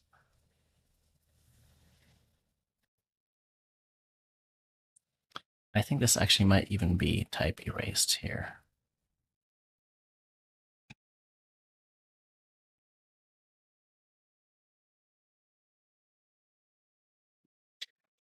Oh, okay, I'm gonna pause my brain on that a sec. And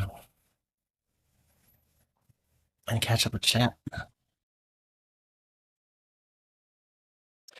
So Halling, you're getting into interpreters. Oh, cool. Yeah, what kind of interpreters are you working on? You're doing the book, doing the crafting interpreters book. It'll be useful for when you get to query processing as part of your DB project. Oh, cool. A DB project sounds fun. And you Humble Bundle added a bundle of Manning books. There's a couple algorithms books maybe. Oh yeah, totally. I wouldn't mind if you shared that link too. I might take a look at it. Manning is a great publisher. I have several books from them. And I like that they're always like DRM free. You can just get like a PDF.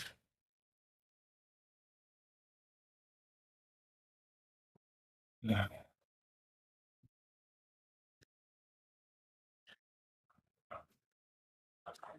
Okay, so I mean, we need a way to check if it's a variable. So let's just do function, I guess. So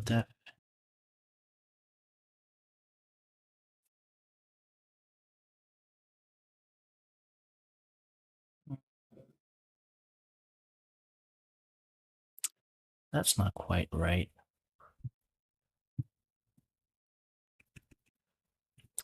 It's not quite the way I want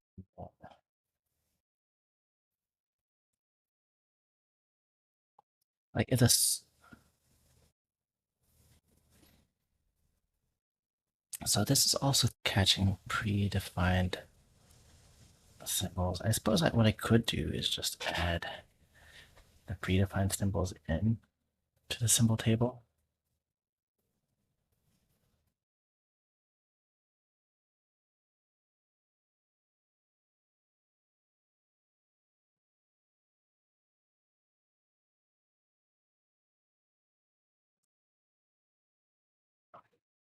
Um,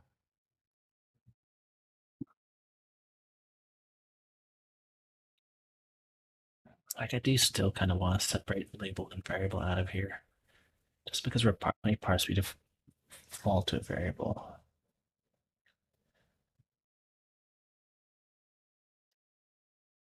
We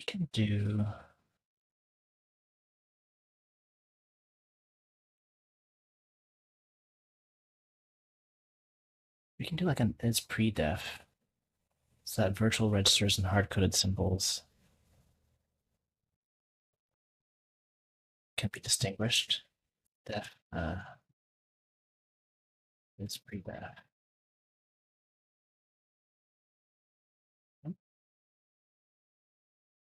And then everything else is going to be false.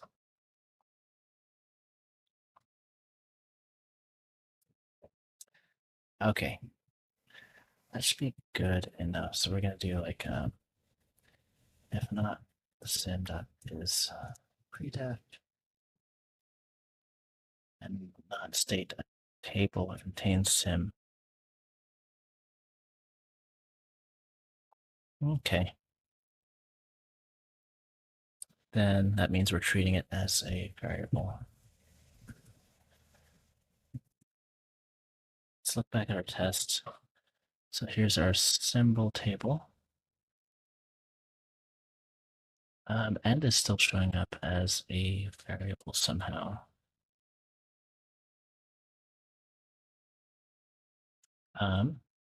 Probably because, well, actually, the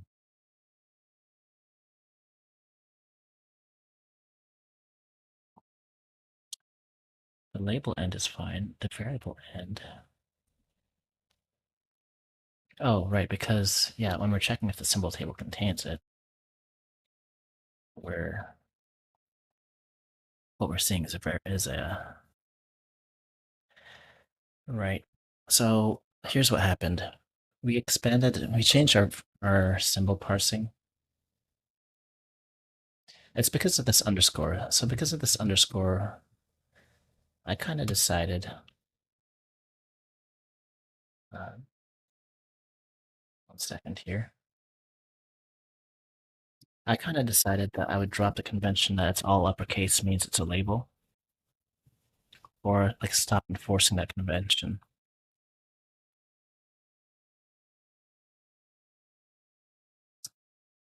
And now that means that that end gets parsed as a variable when we're parsing A instructions.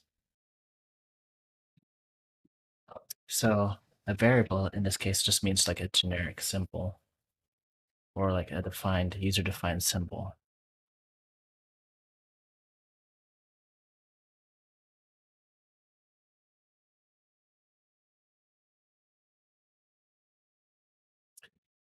So if I'm a decision point here, like I could stick with this, but I could also just make one generic like user-defined symbol.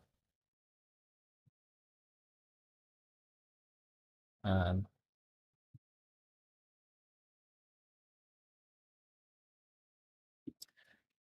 what's a good word for like non-predefined? The best I have for now is user-defined, but if someone thinks of a better name, come at me with it.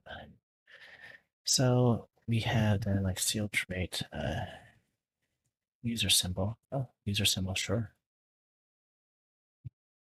So now these both extend, or would extend user symbol if I'm using them.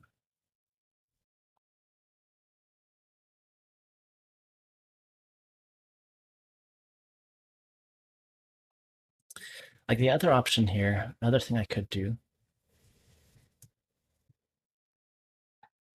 is when I'm parsing, I like explicitly check like the label version of that symbol and check if that's in the symbol table. But if I have a symbol in the symbol table, I basically want it to be keyed on the name, like whether it's a label or a variable, right? Like it should never be legal to have a label and a variable that have the same name. So I don't think I want to have this anymore, not for now. So let's just make that case. Oh, let's leave that idea in there because we're not sure about it yet. But case class user symbol extend symbol. Great. So anything else is just a user symbol.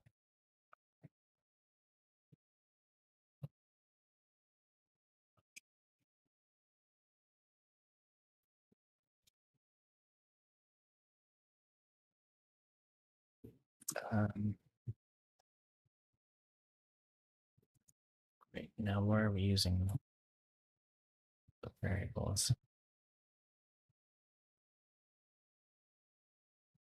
Here now we no longer have labels. I think labels should mean something else though. So when you define a program, program is a label insert comment. A label just has a user symbol. So case class label name is just like a user symbol.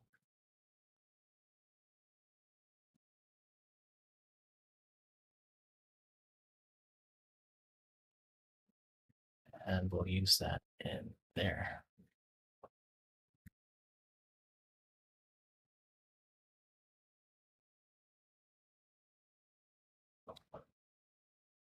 Okay. And I think technically this is the label name.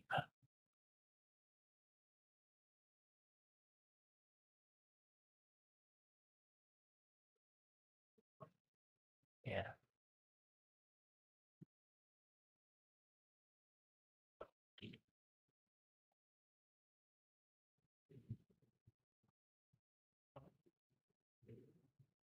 All right, so we still collect the labels, and then what we build here is a map of symbols. So label dot sim to 0.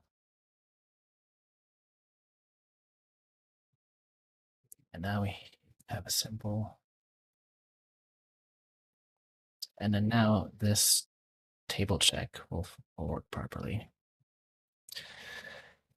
State associate label dot sim rather.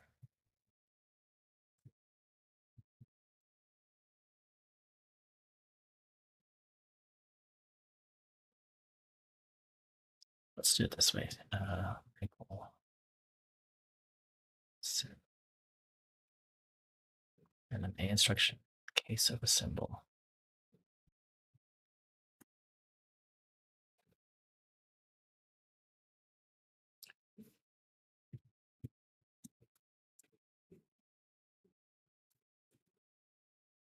Okay, I think that tightens it up a little bit. So let's go back to the test.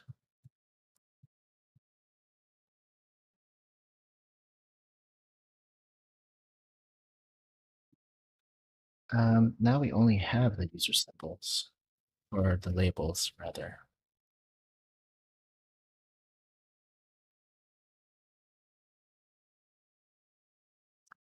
We know that these are labels, but we have now lost that information.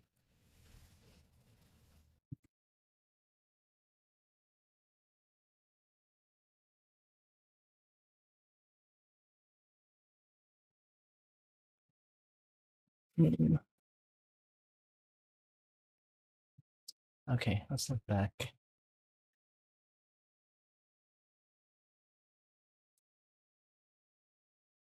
So we have some symbol if it's not pre-def.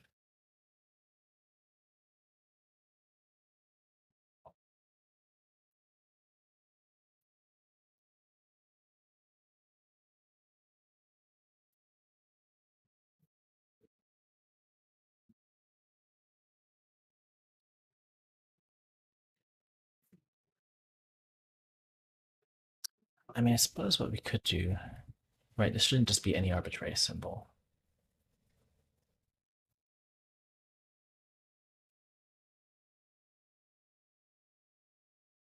Um,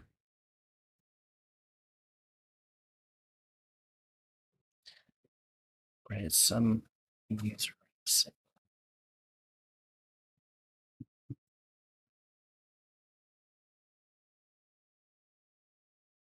And if that symbol is not pre-def, don't need that anymore. If not, state that table contains sim. So if that is not already given a value, then we assume it's a variable and give it a value.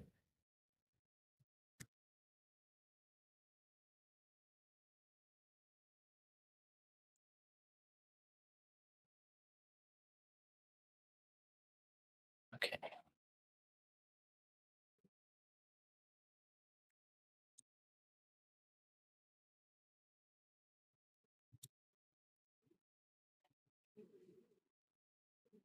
Yeah, that shouldn't actually change yet.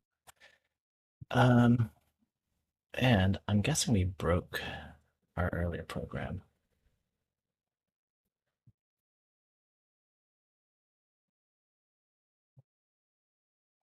I don't know because we still don't actually have real tests. Um, we have tests, but we don't have like good hard coded tests yet.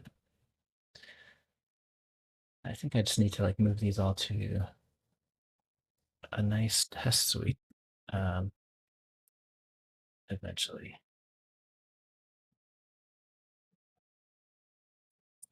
Once we're sure of what test we want.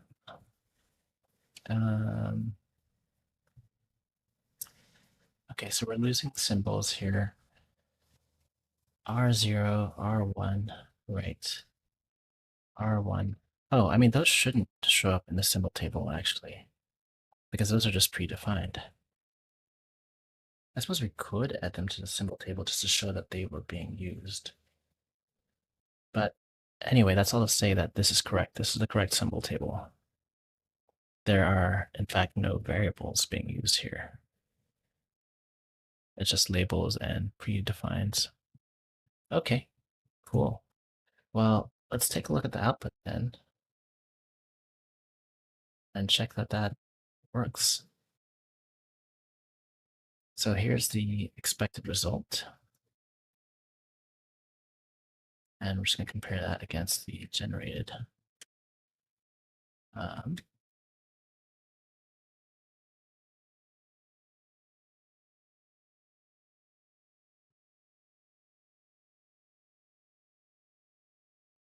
I do realize that this is kind of silly, but I want to see like, I don't know, I just want a visual diff.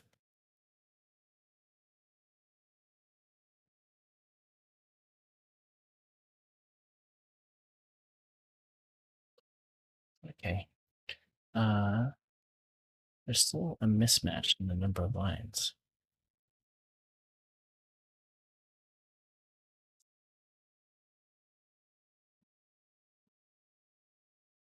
All right, so at some point here,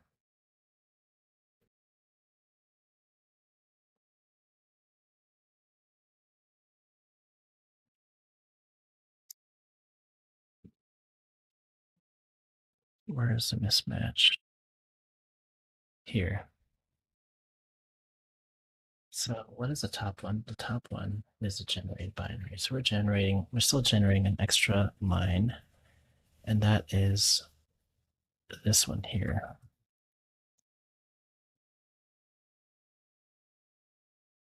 And, is this still wrong? So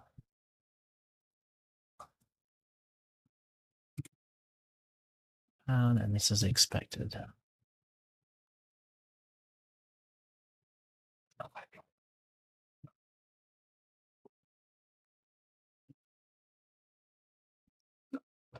Okay, so let's figure out what the extra line is. Where is our nice output? Okay, extra line.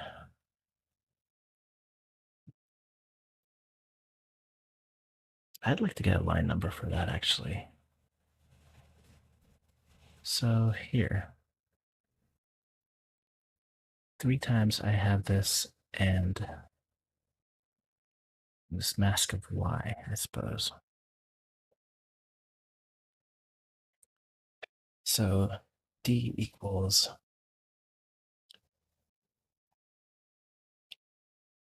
what is that actually?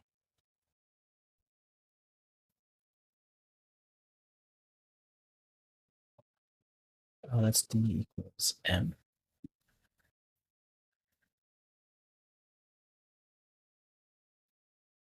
We have d equals m, d equals m, and then an m equals d.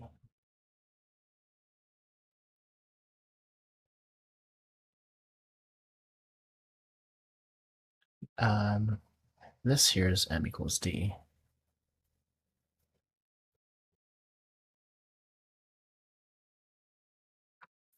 This here is d equals m.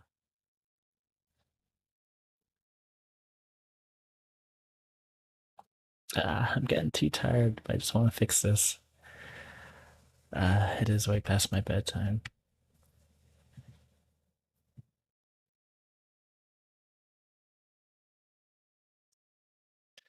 Okay, so we have 3d equals statements. They are all, yeah, and here, d equals. There are 3d equals statements. One of them's m, d minus m, and then m. So d equals, this is d equals m, and this is d equals minus m.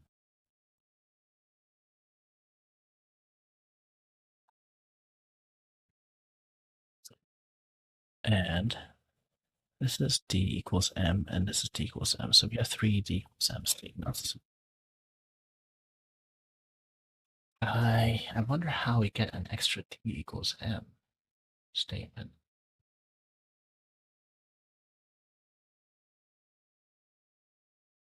There's an extra line here. It's a third occurrence is extra.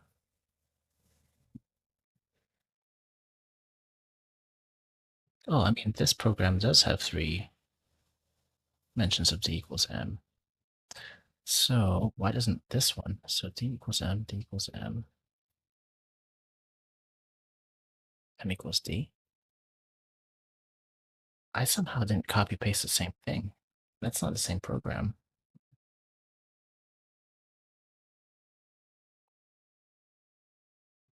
D equals m, d equals d minus m, d equals m, d equals m. Here it's m equals d.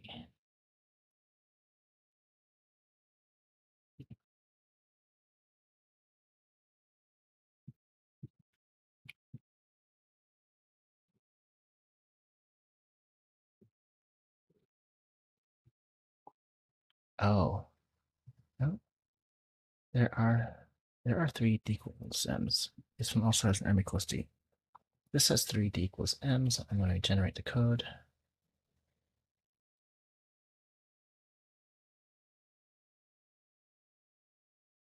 Translate all.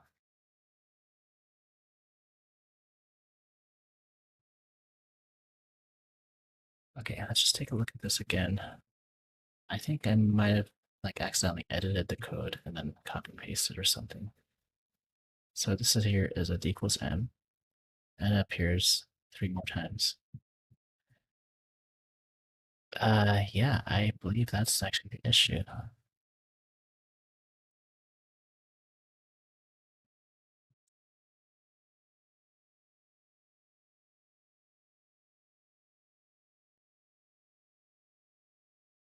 1 sec here.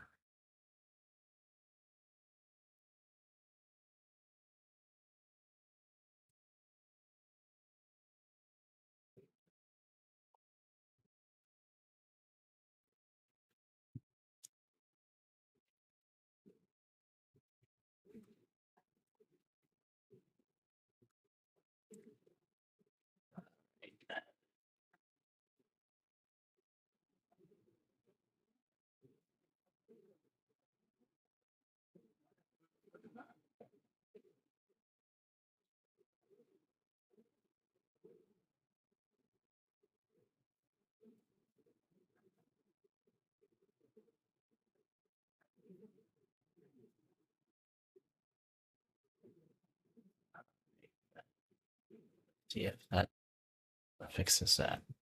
Oh, and now it's the same. There it is. Okay, so we somehow accidentally um, edited the code before generating the binary, but the binary is correct.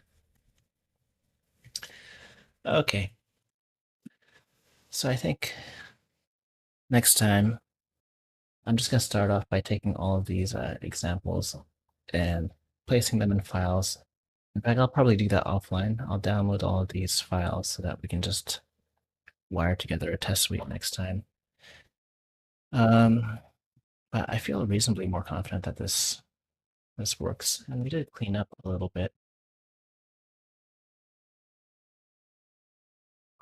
Ah, and I see you shared a link. Thank you, Sparkly. um, with that, I'm gonna call it a night. Next we come back here. Um,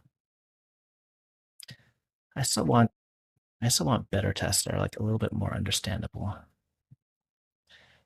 This is somewhat understandable. I can just do string parsing tests here. I think I do want a little bit more debug information. I might like brainstorm how to get more information into there. Yeah, I know line numbers and whatnot. And like it already works, but I think once we start like really modifying it and adding, I don't know, like adding macro commands. If you look here in the book at the end of the chapter, it does mention it provides some context.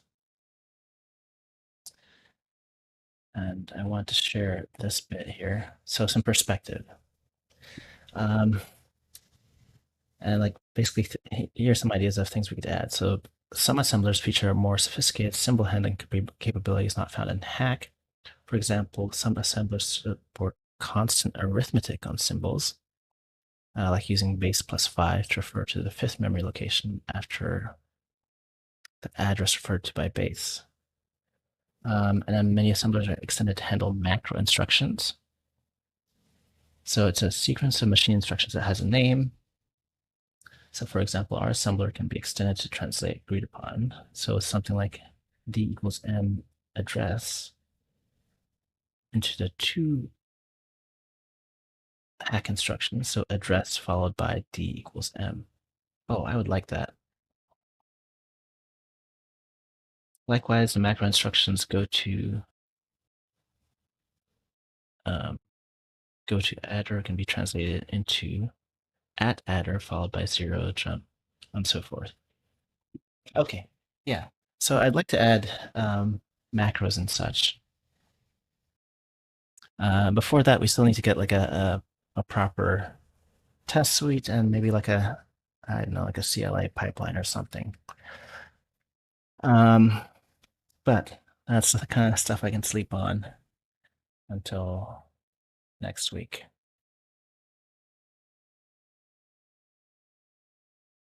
Anyway, doing this every Tuesday night, so hope to catch you again next week. I'm gonna find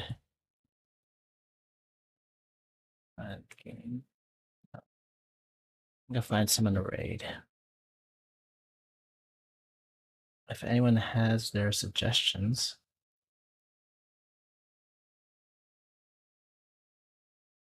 Yeah, good night. Thank you for stopping by. Always good to see you. And thanks for demanding links. Um, is there anyone you'll recognize here? I could use a raid suggestion. Someone's playing solitaire.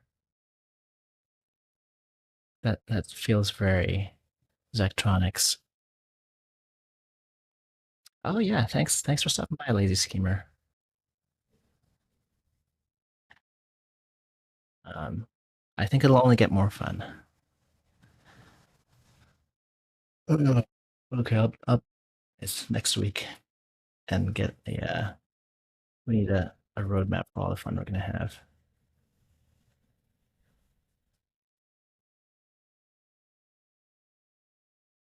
Oh, WFM McCaw, you were here. Oh, we can raid Snow Cone. Let's see. Yeah, let's raid Snow Cone anyway.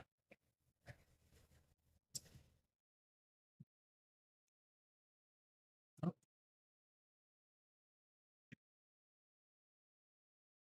Snow X Cone. That's right. All right.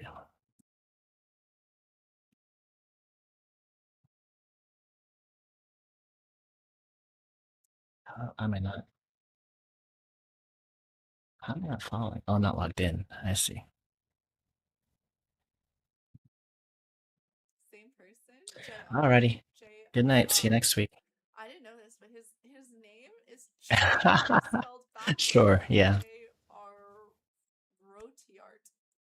I thought it was like Rody and then art, like I thought he was like an artist, but he was like, no, it's traitor backwards. I was like, oh, I hope you never desert me.